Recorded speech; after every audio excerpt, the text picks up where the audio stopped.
गोदातीरी ज्ञान पर्वणी घेऊन उत्सव आला, गोदातीरी ज्ञान पर्वणी घेऊन उत्सव आला। वसंत व्याख्यानमाला ही वसंत व्याख्यानमाला, वसंत व्याख्यानमाला आली वसंत व्याख्यानमाला। मुहूर्त मेढम गोरानडे न्यायमूर्तींनी रोवली, जोड त्याला वझेराव साहेबांची मग लाभली। कुसुमांच्या या गावामध्ये, कुसुमांच्या या गावामध्ये ज्ञान यज्ञ पेटला, कुसुमांच्या या गावामध्ये ज्ञान यज्ञ पेटला। वसंत व्याख्यानमाला ही वसंत व्याख्यानमाला, वसंत व्याख्यानमाला आली वसंत व्याख्यानमाला। पुष्प गुंफिले सुंदर पहिले वाचस्पती भिडेनी, ज्ञान कुंभ तो प्राशन केला पुण्यवान लोकांनी। परंपरेला जगद्गुरूंचा, परंपरेला जगद्गुरूंचा आशीर्वाद लाभला, परंपरेला जगद्गुरूंचा आशीर्वाद लाभला। वसंत व्याख्यानमाला ही वसंत व्याख्यानमाला, वसंत व्याख्यानमाला आली वसंत व्याख्यानमाला।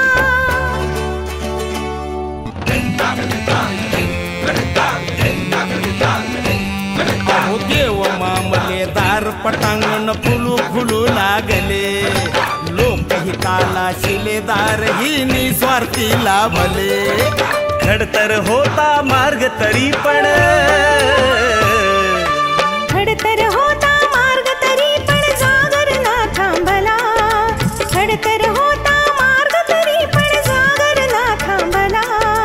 वसंत व्याख्यानमाला ही वसंत व्याख्यानमाला, वसंत व्याख्यानमाला आली वसंत व्याख्यानमाला। गांधी नेहरू सरोजिनी अंधोंडो केशव कर्वे, स्वप्न दिले स्वातंत्र्यवीरांनी स्वतंत्रतेचे नवे। स्वरलतिकेचा स्वरसागर हा, स्वरलतिकेचा स्वरसागर श्री गोदेला भेटला। वसंत व्याख्यानमाला ही वसंत व्याख्यानमाला, वसंत व्याख्यानमाला आली वसंत व्याख्यानमाला। आचार्यात्रे हिंदुहृदय सम्राट धडाडून गेले, विचारवंतांच्या प्रतिभेचे दर्शन येथे घडले। प्रबोधनाच्या नव्या युगाचा, प्रबोधनाच्या नव्या युगाचा पुरस्कार हा झाला, प्रबोधनाच्या नव्या युगाचा पुरस्कार हा झाला। वसंत व्याख्यानमाला ही वसंत व्याख्यानमाला, वसंत व्याख्यानमाला आली वसंत व्याख्यानमाला।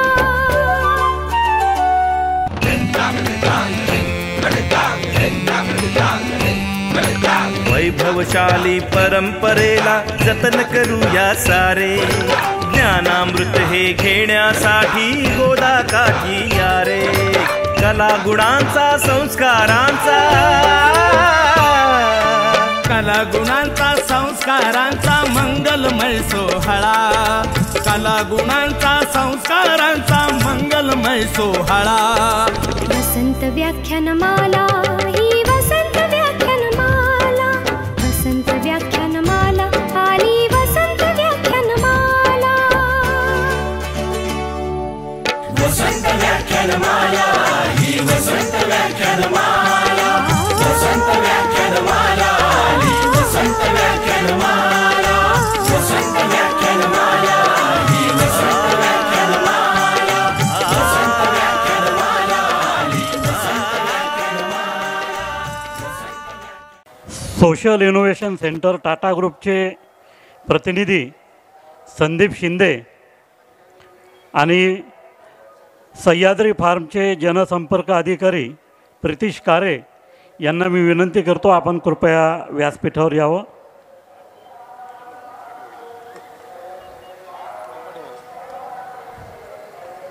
वसन व्याख्यानमालेचं आजचं हे 7वं पुष्प नाशिकचे माजी खासदार आणि माजी आमदार स्वर्गीय उत्तमरावजी ढिकले यांच्या स्मृतिप्रित्यर्थ आयोजित करण्यात आला आहे. आजचं पुष्प गुंफण्यासाठी आपल्यामध्ये सह्याद्री फार्मचे चेअरमन डॉक्टर विलास शिंदे यांचं आगमन झालं आहे. आपण टाळ्यांच्या गजरात त्यांचं स्वागत करूया. त्याचबरोबर मराठा विद्याप्रसारक समाज संस्थेचे अध्यक्ष doctor Sunil Dhikle, social innovation centre Tata ग्रुपचे संचालक संदीप शिंदे आणि सह्याद्री फार्मचे जनसंपर्क अधिकारी प्रितिश कारे हे देखील व्यासपीठावर उपस्थित आहेत. आपल्या सर्वांच्या वतीनं मी पाहुण्याचं स्वागत करतो. आपण प्रारंभी स्वर्गीय उत्तमरावजी ढिकले यांच्या जीवनकार्याचा परिचय करून देणारी चित्रफीत बघूया आणि त्यानंतर पाहुण्यांना विनंती करतो आपण स्वर्गीय उत्तमराव ढिकले यांच्या प्रतिमेचं पूजन करावं. स्वर्गीय उत्तमरावजी ढिकले शाळा कॉलेजपासूनच त्यांच्या नेतृत्व गुणाचा प्रत्यय येऊ लागला. मैदानी खेळात आणि रंगमंचावरील अभिनयातही त्यांनी प्रावीण्य मिळवलं. बराच काळ वकिली व्यवसाय केल्यावर ते सक्रिय राजकारणात आले. वयाच्या अवघ्या 27व्या वर्षी ते नाशिक नगरपालिकेचे नगराध्यक्ष झाले. ह्या काळात 11 महिन्यात 32 सभा घेण्याचा विक्रम त्यांनी केला. 1967 ते 1980 ते सलगपणे नगरपालिकेत नगरसेवक म्हणून निवडून आले. नाशिक जिल्हा काँग्रेस कमिटीचे सरचिटणीस, जिल्हा मध्यवर्ती बँकेचे संचालक, नंतर चेअरमन, नाशिक कृषी उत्पन्न बाजार समितीचे चेअरमन अशी अनेक पदं त्यांनी भूषवली आणि या संस्थांना प्रगतीच्या मार्गावर नेलं. नाशिक सहकारी साखर कारखान्याचे ते 20 वर्ष संचालक आणि नंतर चेअरमनही होते. 1995-96 ते अपक्ष म्हणून महापौर पदावर विराजमान झाले. 12व्या विधानसभेत आमदार, 13व्या लोकसभेत ते खासदार म्हणून निवडून आले. संबंधित सभागृहात विविध प्रश्नांवर चर्चा घडवून आणल्या. पंचवटी वाचनालय, कला क्रीडा मंडळ, नागरी पतसंस्था अशा अनेक संस्थांची पंचवटीत त्यांनी स्थापना केली. त्यांचा नावलौकिक वाढवला. नाशिक जिल्हा पाणी प्रश्नावर मोर्चे आंदोलन करून प्रश्न मार्गी लावले. आळंदी धरण निर्मितीसाठी त्यांनी 10 दिवस कारावास पत्करला. लेखन कार्यातही त्यांचं भरीव योगदान आहे. गल्ली ते दिल्ली हे आत्मचरित्र, विधानसभेतील निवडक भाषणे, जुने ते सोने अशी ग्रंथसंपदा त्यांच्या नावावर आहे. स्वर्गीय उत्तमरावजी ढिकले यांना वसंत व्याख्यानमाला नाशिकतर्फे विनम्र अभिवादन. त्याचे आजोबा इथे थांबलेले आहेत, त्याचे वडील इथे थांबलेले आहेत. कोणाला दिसलं असेल त्यांनी कृपया माईकवर संपर्क साधायचा आहे.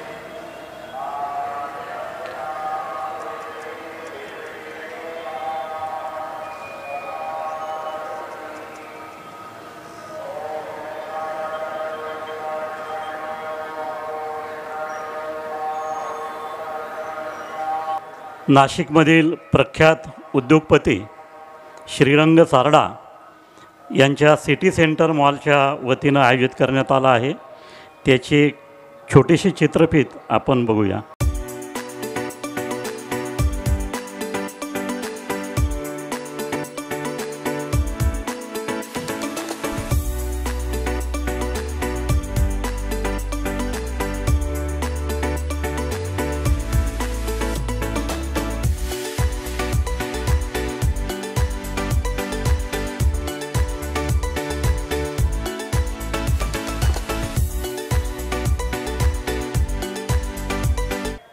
डॉक्टर विलास शिंदे यांच्या जीवनकार्याचा परिचय करून देणारी एक चित्रफीत आपण या ठिकाणी बघूया.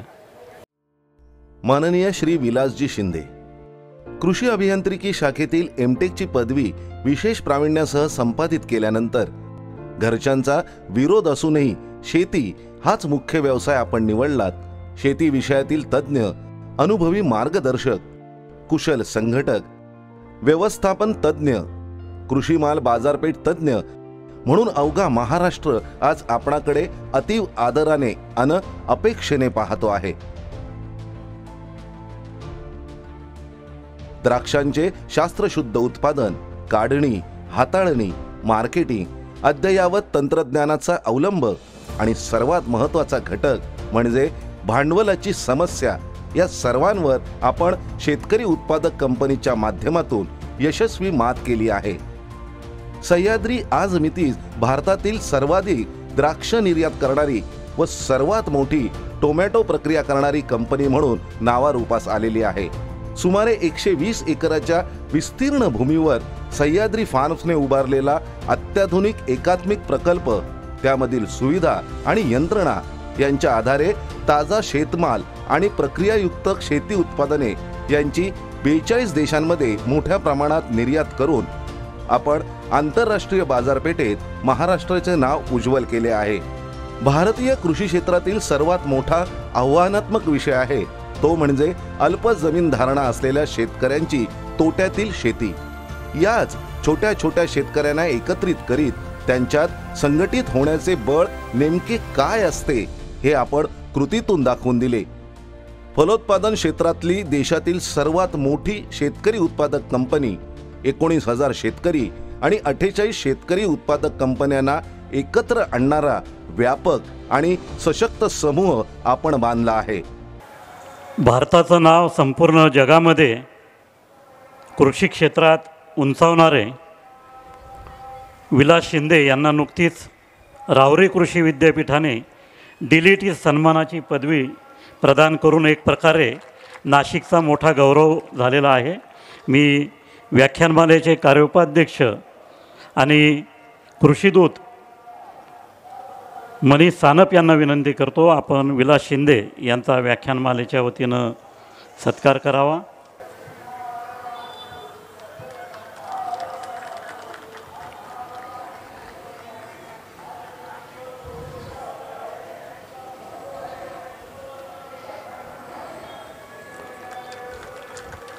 मराठा विद्या प्रसारक समाज संस्थेचे अध्यक्ष सुनील ढिकले यांचा सत्कार व्याख्यानमालेचे सेक्रेटरी हेमंत देवरे करतील.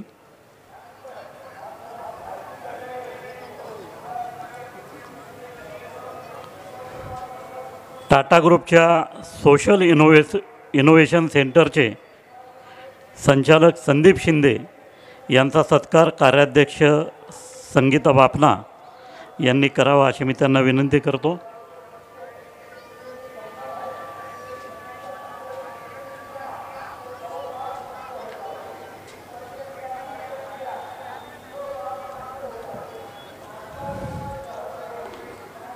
आणि सह्याद्री फार्मचे जनसंपर्क अधिकारी प्रितीश कारे यांचा सत्कार विजय काकड करतील. प्रितीश कारे म्हणजे एक द्राक्षासारखं मधुर आणि गोड असं व्यक्तिमत्व आहे. मराठा विद्या प्रसारक संस्थेचे माजी अध्यक्ष अरविंद कारे यांचे हे नातू आहेत आणि विलासरावांचे अत्यंत विश्वासू सहकारी आहेत.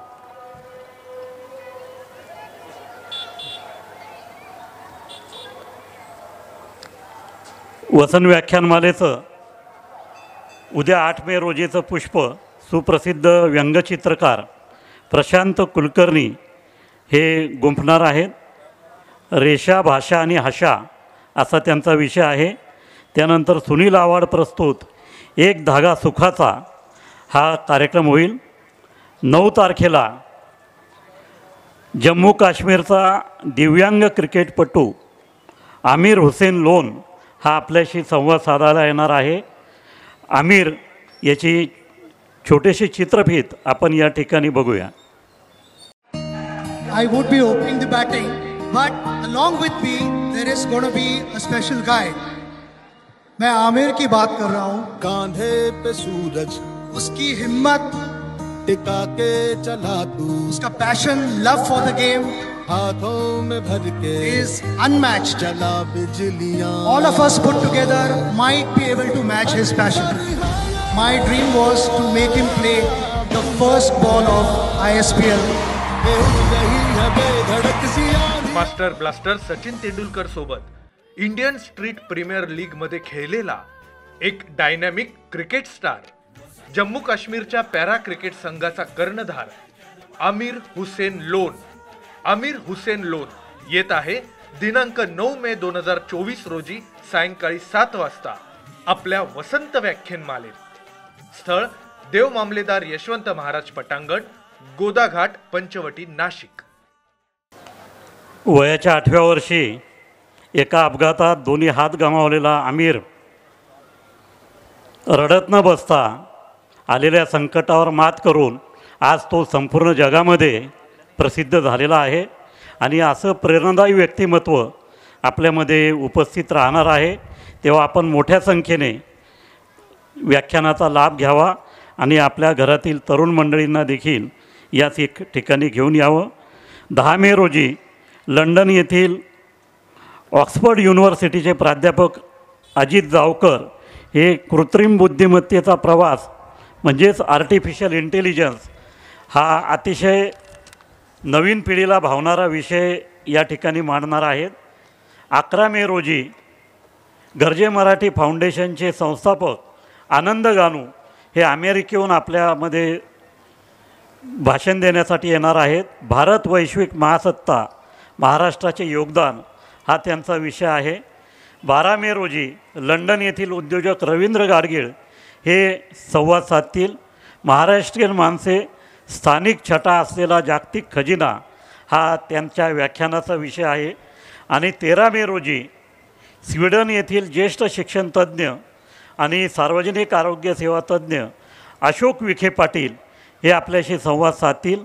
भारताच्या शाश्वत विकासासाठी काही आव्हाने, ही सगळी व्याख्यानं तरुण पिढीला अत्यंत मार्गदर्शक अशी आहेत.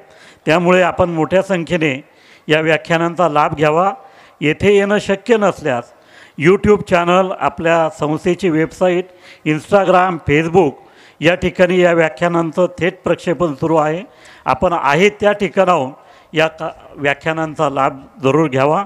आता आपल्यामध्ये आणि विलास शिंदे साहेबांमध्ये मी फारसा अंतर ठेवत नाही. विलास शिंदे आपल्याशी शेतकऱ्यांच्या सरकारकडून अपेक्षा या विषयावर संवाद साधणार आहेत. आणि या भाषणानंतर गोल्डन व्हाईस स्टुडिओ प्रस्तुत मस्ती भरा समा हा गाण्यांचा बहारदार कार्यक्रम सादर होईल. विलासराव यंदा सुप्रसिद्ध पार्श्वगायक मोहम्मद रफी यांचं जन्मशताब्दी वर्ष आहे. त्यामुळे व्याख्यानानंतर दररोज आपण एक गाण्यांचा कार्यक्रम सादर करत आहोत.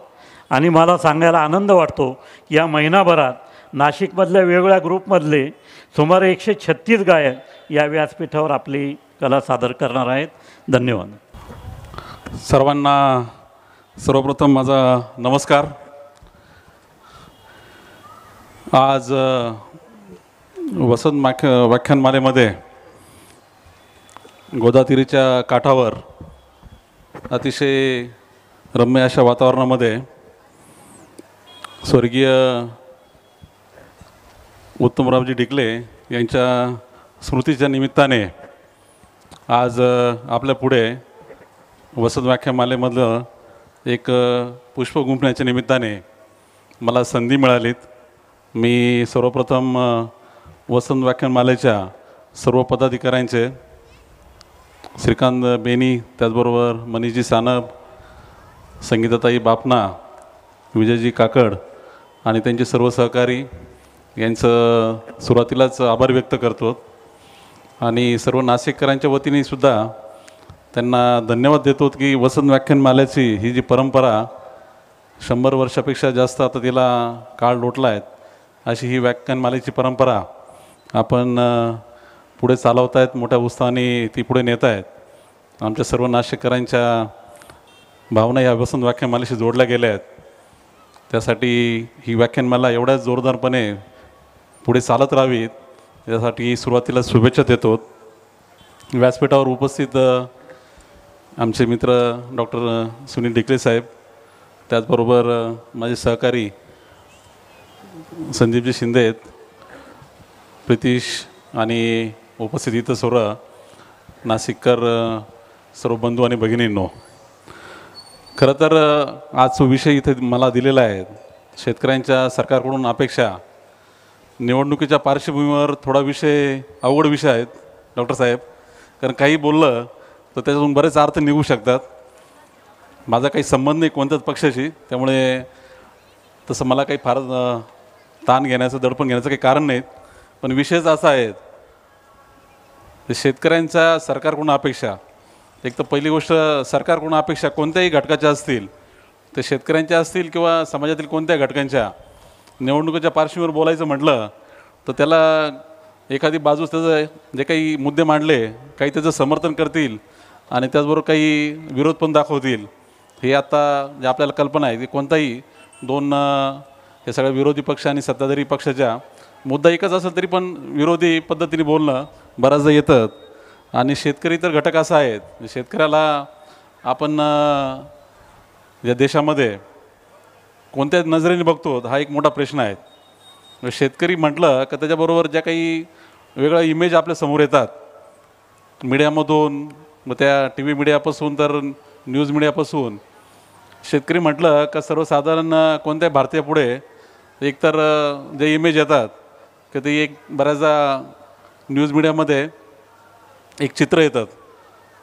दुष्काळाच्या पार्श्वभूमीवर शेतकरी एक असा वरती आभाळाकडं लक्ष देऊन पाहतोय आणि तो पूर्णपणे असं पिसलेला खचलेला एक शेतकरी, तो एक नजरेपुढं बऱ्याच जणांचे येतो.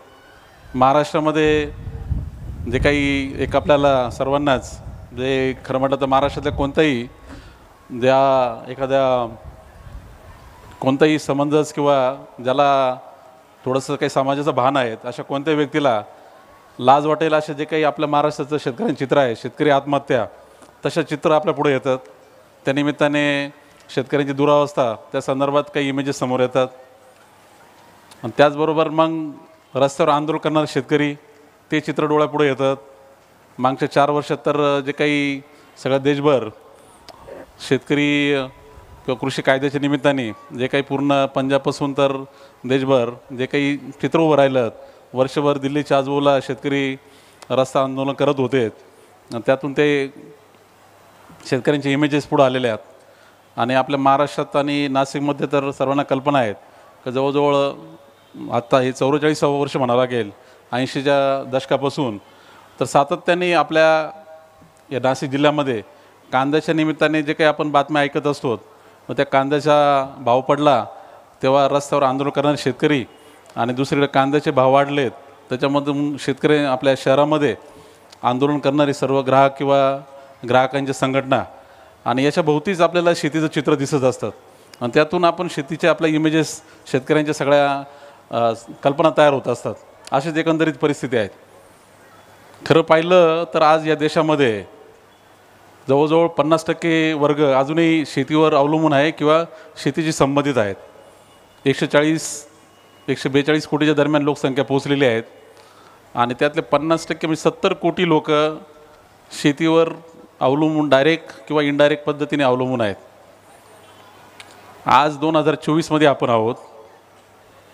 थोडं जर मागं जाऊन पाहिलं, साधारण देश जेव्हा स्वतंत्र झाला 1947चं जर चित्र पाहिलं तर तेव्हा लोकसंख्या जी होती साधारण 42 कोटीच्या दरम्यान देशाची लोकसंख्या होती. आणि तेव्हा 80% लोक शेतीवर अवलंबून होते. म्हणजे आज 50% तेव्हा 80% होते. पर्सेंटेज वाईज जास्त होतं, पण जर संख्या पाहिली 42 कोटीच्या 80% म्हणजे साधारण 32 कोटी लोक, 32 कोटी लोक देश स्वतंत्र होताना शेतीवर अवलंबून होते. आज पूर्ण लोकसंख्येच्या 50% आहेत, पण ती पाहिलं तर नंबर्समध्ये पाहिलं तर 70 कोटीच्या दरम्यान संख्या झाली. असे एकंदरीत चित्र आहेत. जगभर जर पाहिलं, तुम्ही कोणत्याही देशाचा इतिहास समजून घेतला, जी काही आर्थिक प्रगती झाली, सामाजिक प्रगती झाली पूर्ण जगामध्ये, युरोपपासून तर अमेरिकेपासून, तर तिच्यामध्ये तुम्हाला दिसेल का सर्व जो काही समाजचा कोणताही घटक असेल तर तो शेतीतून बाहेर पडून इतर क्षेत्रामध्ये तो स्थलांतरित होत गेला. 1947 साली देश स्वतंत्र झाला तेव्हा भारत हा म्हणजे अविकसित देश, मागासलेला देश म्हणून असं चित्र होतं. आणि ज्यांच्याकडून आपण स्वातंत्र्य घेतलं तो इंग्लंड देश, त्या इंग्लंड देशाचं आपल्याला कल्पना आहे की आज फक्त 4% लोक शेती करत आहेत. पण त्याचं जरा मागं जर गेलो, साधारण 200-250 वर्षापूर्वी 17व्या शतकामध्ये, तर इंग्लंडमध्ये सुद्धा 80% लोक शेती करत होते. आणि ते जे काही आहेत म्हणजे आज 80%वरून आज 4%वर आलेत. इंग्लंडमध्ये जे काही झालेले आहेत हे जगभर प्रत्येक ठिकाणी होत आले आहेत. मग तुम्ही जपानमधलं चित्र बघा, नाहीतर अमेरिकेचं बघा, नाही तर युरोपमधल्या कोणत्याही देशाचं बघा. म्हणजे नैसर्गिकरित्या लोक शेतीतून बाहेर पडून इतर क्षेत्रामध्ये ते मॅन्युफॅक्चरिंग सेक्टर किंवा मग सर्व्हिस सेक्टरमध्ये लोक जात राहिलीत आणि त्या पद्धतीने सगळ्या जगाची इकॉनॉमी वाढत गेलेली आहे. आणि भारतामध्ये सुद्धा जे काही 1947पासून तर आत्ता आपण जो प्रवास करत आलो आहे, इकॉनॉमी ग्रो होणं म्हणजे काय होणं, ते एक अर्थाने शेतीतून लोक बाहेर पडून दुसऱ्या सेक्टरमध्ये जाणं, ही नैसर्गिक प्रक्रिया सगळ्या जगात घडत आलेली आहे. पण भारतात आपण जर पाहिलं तर उलटं झालं आहे. शेतीवर अवलंबून असलेल्या लोकांचा भार कमी होण्याच्या ऐवजी उलटं वाढत गेला आहे. आणि मुख्य कारण जे आहे का लोकसंख्या वाढणं. मग सगळ्या जगातच लोकसंख्येचा स्फोट झाला आहे. पण भारतात म्हणजे जे काय घडलं, आज आपण चीनला क्रॉस करून आपण लोकसंख्येच्या बाबतीत नंबर 1वर गेलो. हा लोकसंख्येचा मुद्दा आणि शेतीचा गुंता एकमेकांशी जोडलेला आहे, ते मला सुरुवातीला सांगायचं.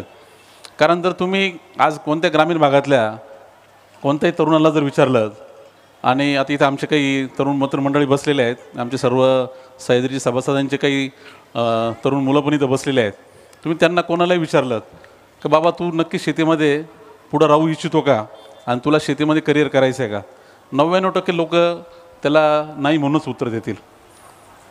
शेतकऱ्यांना मुली द्यायला तयार नाहीत, ही आता अशा प्रकारची जी काही भाषा मीडियामधून येते ही खरी वस्तुस्थिती आहेत. म्हणजे याच्यामध्ये काही चूक नाही आहेत.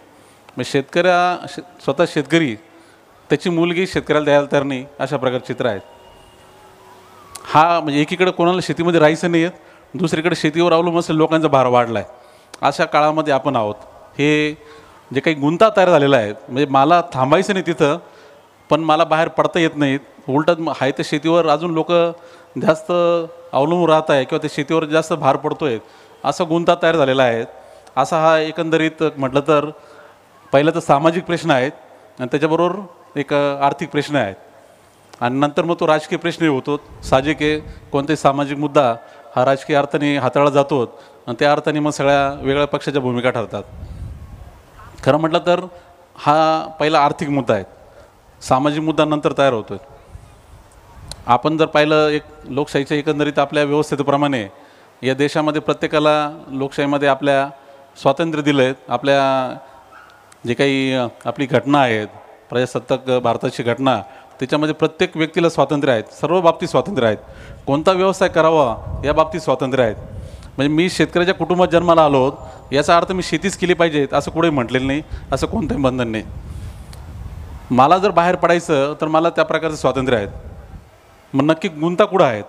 गुंता जो आहे सगळ्यात मोठा या देशामध्ये झालेला आहे की जी काही लोकसंख्या शेतीवर अवलंबून आहेत, एवढ्या लोकांना शेतीतून बाहेर पडायचं आहे तर त्यांना सामावून घेता येईल जेवढी ताकद दुसऱ्या सेक्टरची, म्हणजे आपण मॅन्युफॅक्चरिंग सेक्टर म्हणतो किंवा सर्व्हिस सेक्टर म्हणतो, त्याची ताकदच नाही. हा सगळ्यात एक दुसरा गुंता आहे. मग एक आज पाहिलं तर शेतकऱ्याभोवती एक चक्रव्यूह तयार झालेला आहे. मला आतमध्ये त्या जे काही शेतीचा सगळा आर्थिक दुरावस्था झालेली, शेती परवडत नाही, अशा व्यवस्थेत राहायचं नाही आहेत. आणि दुसरीकडे मला बाहेर पडायचं आहे तर बाहेर पडायला मला संधी नाही, अशी दोन्ही बाजूनी एकंदरीत कोंडी झालेली आहेत. आज मराठवाड्यामध्ये आपण बघतोय की मोठ्या प्रमाणात असंतोष आहेत. जो काही आरक्षणाचा सगळा लढा चाललेला आहे, मग तो कोणत्याही समाजाचा असेल, पण तो प्रत्येकाचं जर तुम्ही पाहिलं तो सगळा शेतीवर अवलंबून असलेला समाज, आणि त्यांना जे काही आज पाहिजे एक शाश्वत, त्याचबरोबर एक सुरक्षित आयुष्य पाहिजे, एक सुरक्षित आर्थिक त्यांना एकंदरीत पूर्ण त्यांना तशा प्रकारची परिस्थिती पाहिजेत, ती शेतीमध्ये मिळत नाही. शेती पूर्णपणे एक अर्थाने जुगार झालेला आहे.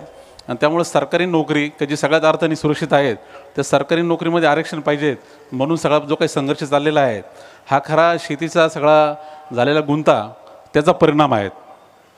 जी शेती सर्व पूर्वीचे 100 वर्षापूर्वी उत्तम शेती, त्याचबरोबर मध्यम व्यापार आणि कनिष्ठ नोकरी हे जे काही म्हटलं जायचं, त्याच्या उलटं जे झालं आहे का प्रत्येकाला नोकरी पाहिजेत आणि त्याचबरोबर ती नोकरी सरकारीच नोकरी पाहिजेत.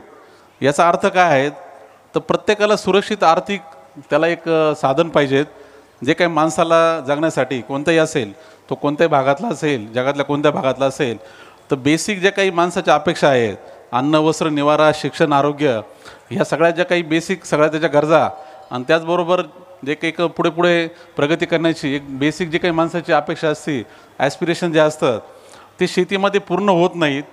असे एकंदरीत जे काही कोंडी झालेली आहेत तिच्यातून सुटका करण्यासाठी प्रत्येकाला आरक्षणाच्या माध्यमातून म्हणा किंवा इतर माध्यमातून म्हणा, तर प्रत्येकाला जमलं तर सरकारी नोकरीत जायचं आहे.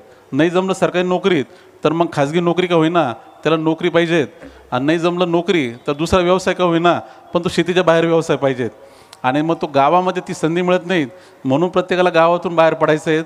आणि प्रत्येकाला जमलं तर नाशिकला यायचं आहेत, जमलं तर पुण्याला मुंबईला जायचं आहेत, जमलं तर मग युरोपला जायचं आहे. असं एकंदरीत सगळं आपलं हे चित्र तयार झालेलं आहे.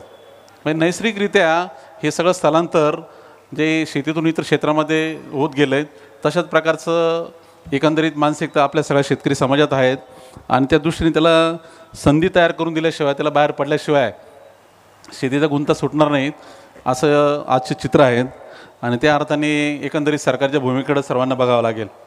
खरं म्हटलं तर शेतकरी म्हटलं की आपल्याकडे एक शब्द वापरला जातो, जय जवान जय किसान. एक लालबहादूर शास्त्रींच्या काळामध्ये ही मोठी त्यांनी सरकारची एखाद्या अर्थानं धोरणच म्हणावं लागेल, त्या अर्थाने त्यांनी ती घोषणा दिलीत का आम्ही आमच्या देशाच्या दृष्टीने जेवढं एखाद्या सैन्याच्या म्हणजे सीमेवर लढणाऱ्या सैनिकाला जेवढं आम्ही त्याला महत्त्व देतोच तेवढंच आम्ही देशातल्या शेतकऱ्याला महत्त्व देतो हे त्यांना त्या घोषणेच्या निमित्ताने सांगायचं होतं. आणि ज्या पद्धतीने सैनिक सीमेवर देशाचं सीमेचं रक्षण करतो आणि ती एक जबाबदारी सर्व नागरिकांच्या वतीने घेतो, त्याच पद्धतीने शेतकऱ्याची भूमिका त्या काळात पाहिली गेली का प्रत्येक देशातल्या नागरिकाला जे एक त्याची मूलभूत गरज आहे अन्न, त्या अन्नाच्या बाबतीत तो शेतकरी राबराब कष्ट करून ती ती ती काळजी घेतो आहे, ती देशातल्या सर्व नागरिकांचं पोट भरेल याच्यासाठी तो राबतो आहे. त्या अर्थाने त्यालासुद्धा तेवढाच आदर, तेवढाच त्याला मान द्यायला हवात आणि त्याची पण तेवढीच जबाबदारी व्यवस्था म्हणून आपण घ्यायला हवीत. अशा अर्थाने ती जय जवान जय किसान ही घोषणा होती. पण तुम्ही जर नीट पाहिलं तिच्याकडे जरा थोडंसं आर्थिकदृष्ट्या जर समजून घेतलं, आपण जेव्हा जय जवान म्हणतो आणि त्याला तेवढी जबाबदारी देतो का सीमेवर जाऊन लढायचं आहे, देशाच्या सीमेचं रक्षण करायचं आहे, तेव्हा त्याच्या आर्थिक सर्व गरजा आहे त्याची जबाबदारी आपण घेतो. उद्या एखाद्या सैनिकाला जर सांगितलं का तू एवढं मोठं काम करतो आहे, आम्हाला सर्वांना तुझा खूप अभिमान आहे, आदर आहेत, तेव्हा तू सीमेवर तू लढतो आहे आणि एवढी मोठी भूमिका पाळतो आहे, तर एक थोडीशी जबाबदारी अशी घे का तुझी आर्थिक जबाबदारी पण तूच बघून घे. आम्ही काही पगार देऊ शकत नाही, आमच्या तिजोरीत काही पैसे नाहीत, तेव्हा ते पण जरा काळजी तूच घेऊन टाक. म्हणजे तू लढ आणि त्याचबरोबर स्वतःचं घर कसं चालवायचं आहे त्याच्या बाबतीत पण ती काळजी तूच घे. तर कसं प्रकारचं वातावरण असेल, कोण लढायला जाईल पहिला तर, आणि लढायला गेला तर कोण एवढ्या अशा मोठ्या मनाने आणि एवढ्या असं उच्च विचारांनी का एकीकडे मी देशाच्या सीमेची जबाबदारी घेतो आणि त्याचबरोबर त्यासाठी सरकारवर भारही टाकत नाहीत, मी माझ्या कुटुंबाची बी जबाबदारी मी स्वतःच घेतो आहे, असं कधी चित्र तुम्हाला दिसेल का? असं होईल का? आज शेतकऱ्याकडून आपण तीच अपेक्षा करतो आहे. शेतकऱ्याकडून एकीकडे आपण जेव्हा जय किसान म्हणतो आहे तेव्हा त्याला एकीकडे सांगतो आहे का तू एक अन्नदाता आहे, या देशातील 140 कोटी लोकांना त्यांना पोटाला पुरेल एवढं अन्न तू तयार करतो आहे, देशाला अन्न सुरक्षा तू तयार केलीत. अमेरिकेवरून गहू मागवायचे आज देशामध्येच पिकतो आहेत. उलटा असं झालं का आपण एवढा गहू पिकवायला लागलो का आपण एक्सपोर्ट करायला लागलो. अशी सगळी व्यवस्था तू म्हणजे केली आणि आता त्या बदल्यात तुझी जबाबदारी तूच घे, तुला कोणत्या प्रकारची आर्थिक सुरक्षा आम्ही देणार नाहीत. कोणताही आज जर तुम्ही पाहिलं पंजाबमध्ये जो अनरेस्ट आहे, पंजाब आज जर पाहिलं सगळ्या प्रकारे पंजाब पेटलेला आहे, मग तिथं जे काही परत दहशतवाद तयार होईल का असं वातावरण तयार झालेलं आहे. त्या दहशतवादाचं मूळ कारण शेतीमध्ये आहे. पंजाबच्या कोणत्या गावात तुम्ही जा, आज तिथला गावातला तुम्हाला एकही तरुण गावामध्ये शेती करताना तर दिसणार नाही, पण तो पंजाबमध्ये सुद्धा राहायला तयार नाही. पंजाबमधल्या प्रत्येक तरुणाला असं वाटतंय कॅनडाला जावं, ऑस्ट्रेलियाला जावं, अमेरिकेत जावं. तिकडं जाऊन एखाद्या रेस्टॉरंटमध्ये तो वेटर म्हणून काम करेल, एखादा ड्रायव्हर म्हणून काम करेल, काही करेल, पण तो भारतात राहायला तयार नाहीत. आणि म्हणजे आपल्याला माहिती आहे कॅनडामधून ज्या पद्धतीने आज भारतामध्ये जे काही वातावरण दूषित करायचं काम चाललेलं आहे, तर एक नवीनच प्रश्न तयार व्हावा लागला आहे. आणि त्याचं मूळ जे आहे ते शेतीमध्ये आहे. खलिस्तानचं जे काही आंदोलन झालं बिदरनवाल्यांचं, त्याचं तुम्ही जर समजून घेतलं तर त्याचंही मूळ जे होतं तेव्हा म्हणजे तसं जर पाहिलं तर 80 दशकामध्ये तुलनेने बरी परिस्थिती शेतकऱ्यांची, तरी पण तेव्हा जो काही असंतोष तयार झाला त्याचं मूळ कारण होतं शेतीची आर्थिक दुरावस्था. सगळ्या अर्थाने एकीकडं हरित क्रांतीच्या माध्यमातून पंजाबच्या शेतकऱ्यांनी आणि त्याचबरोबर सगळ्या उत्तर भारतातल्या शेतकऱ्यांनी गहू तांदूळ पिकवण्याची जबाबदारी घेतली. एवढा गहू तांदूळ पिकवला की सगळे गोडाऊन आता भरून वाहत आहेत. उलटं ते धान्य खराब व्हायला लागलं, एवढं गहू तयार व्हायला लागलात. पण आर्थिकदृष्ट्या जर पाहिलं तुम्ही, सगळ्यात समृद्ध ज्याला आपण म्हणतो देशातला शेतीच्या दृष्टीने समृद्ध भाग म्हणजे पंजाब, तिथल्या शेतकऱ्यांचं उत्पन्न सरकारच्या आकडेवारीनुसार महिना 18,000 रुपयाच्या वरती जात नाही. एका कुटुंबाचं उत्पन्न म्हणजे एक कुटुंबामध्ये साधारण 4 ते 5 लोक असतात, तर त्यांचं पंजाबमधल्या शेतकऱ्यांचं उत्पन्न आजच्या तारखेला सुद्धा 18,000 रुपये महिन्याच्या वरती पूर्ण कुटुंबाचं, म्हणजे साधारण 5 लोक शेतीमध्ये काम करत असतील तर सगळ्यांचे मिळून 18,000 रुपयाच्या वरती जात नाहीत, ही सरकारी आकडेवारीनुसार. आता पंजाब म्हणजे सगळ्यात समृद्ध भाग समजला जातो शेती दृष्टीने. त्याच्यात विरुद्ध तुम्ही जर गेलेत म्हणजे सगळ्यात एकदम मागासलेला शेतीच्या बाबतीतला भाग म्हणजे पूर्वेकडचा भारत, म्हणजे तिकडे झारखंड, ओरिसा असा भाग. तिकडे 4,500 रुपये महिन्याला शेतकरी कुटुंबाचं उत्पन्न सरकारी आकडेवारीनुसार आहे. आणि महाराष्ट्रात आहे सरासरी ते 10,500 महिन्याला एका कुटुंबाचं उत्पन्न. आणि ते पण उत्पन्न जे आहे ते सरकारच्याच भाषेमध्ये ते कुठेही स्टेबल नाहीत. म्हणजे ते असं नाही म्हणतात का मिनिमम आहे बा, ते पण निसर्गाचे फटके बसले तर धोक्यात येतात, अशी परिस्थिती आहे. आता मला सांगा, म्हणजे मी महाराष्ट्राचं किंवा झारखंडचं इथं उदाहरण देतच नाही, पंजाबचंच घेतो परत. 18,000 रुपये 5 व्यक्तींना महिन्याला उत्पन्न मिळते. म्हणजे एका व्यक्तीला जर काढलं ते सरासरी किती येणार, तर 3-3,500 रुपये महिन्याला त्या व्यक्तीला शेतीमधून मिळत आहेत. आणि ते बी पंजाबसारख्या समृद्ध भागात जिथं 100% पाणी आहे, लाईट आहेत, त्या गव्हाला तांदळाला हमीभाव बी दिलेला आहेत, सर्व आहेत. म्हणजे जे काय म्हणाला तुम्ही सरकारकडून अपेक्षा, तर ते सगळं आहेत. आम्हाला पाणी पाहिजे, आम्हाला लाईट पाहिजे, आमच्या मालाला हमीभाव पाहिजे, ते सगळं आहेत. असं असताना 3,500 रुपये एका व्यक्तीला जर महिन्याला कोणी देत असेल, त्यांनी काय शेती करावी? आपण इथं आता कोणी सर्वसाधारण एखादा एकदम म्हणजे शहरामधलं एकदम बेसिक काम करणारा, इथं कोणी आपण गंगेवर झाडू मारणारा माणूस असेल, त्यालासुद्धा आपण 400 रुपये इथं देत असू. म्हणजे महिन्याला कमीत कमी 12,000 रुपये देऊ. बेसिक काही काम तुम्ही सांगा. आज मिनिमम वेजेस जे काही सरकारच्याच आपल्या परत त्यांचे जे काही व्याख्या आहे त्यानुसार जर पाहिलं तर 380 रुपये कमीत कमी एका व्यक्तीला मिनिमम वेजेस द्यावा लागतात. वरून परत नंतर त्याला PF EIC म्हणजे फार टेम्पररी एखादा कामगार असेल 10 दिवसच कामाला येत असेल त्यालाही त्याचा PF भरावा लागतो, त्याचं EIC द्यावं लागतं. मग सगळं जर जोडलं, आता सह्याद्रीमधलाच आमच्याकडे सगळ्या प्रकारचं जो काही कामगार वर्ग आहे परमनंट आहे तो त्याची तर सगळीच काळजी घ्यावी लागते. पण जो सीझनल आहे तात्पुरता येतो, म्हणजे तो फार झाला तर 8 दिवस 15 दिवस जरी कामाला आला तरी त्याचा PF भरावा लागतो, EIC त्याचे सगळं काढावं लागतं. आणि सरासरी 560 रुपये त्याला दिवसाला साधारण खर्च करावा लागतो.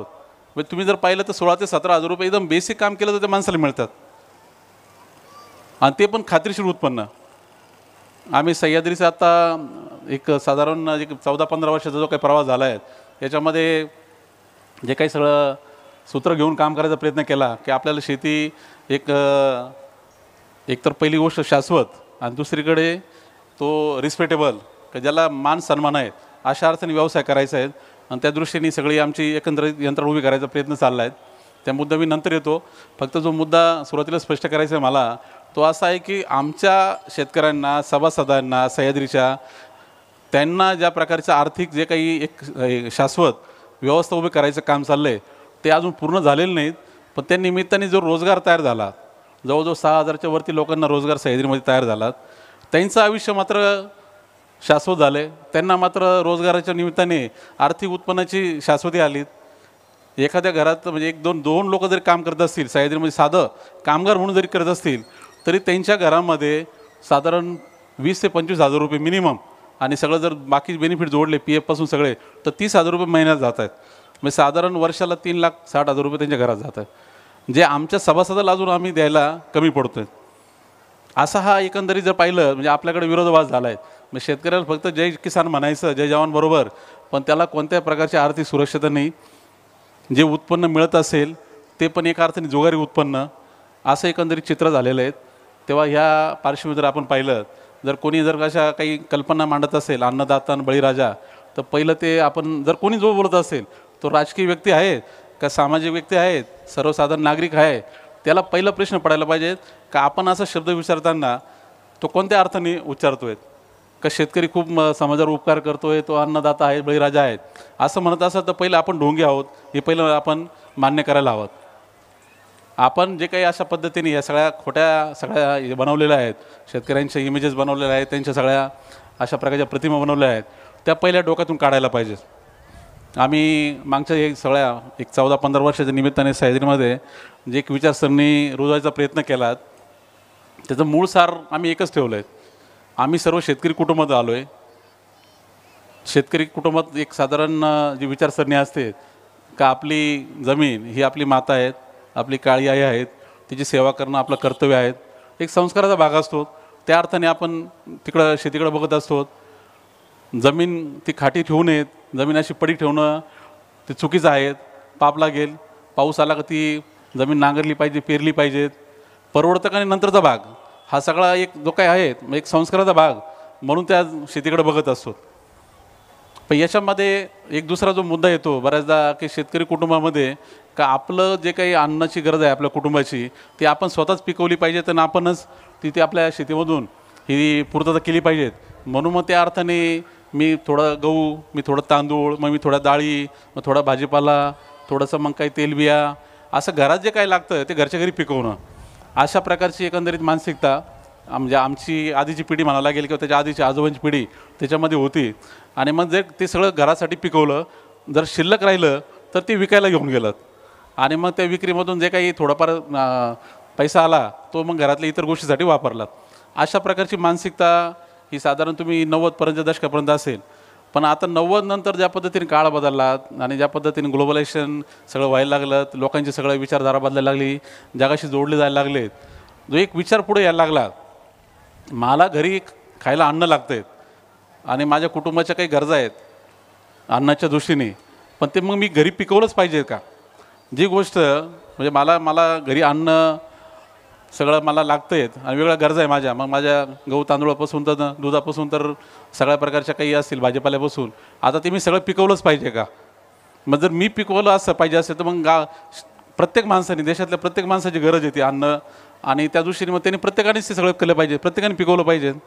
बऱ्याच लोक शेतकऱ्यांना सल्ला देतात का जोडधंदा करायला पाहिजेत, तुमच्या घरच्या ज्या काही गरजा आहेत तुमच्या तुम्ही घरीच भागवल्या पाहिजेत.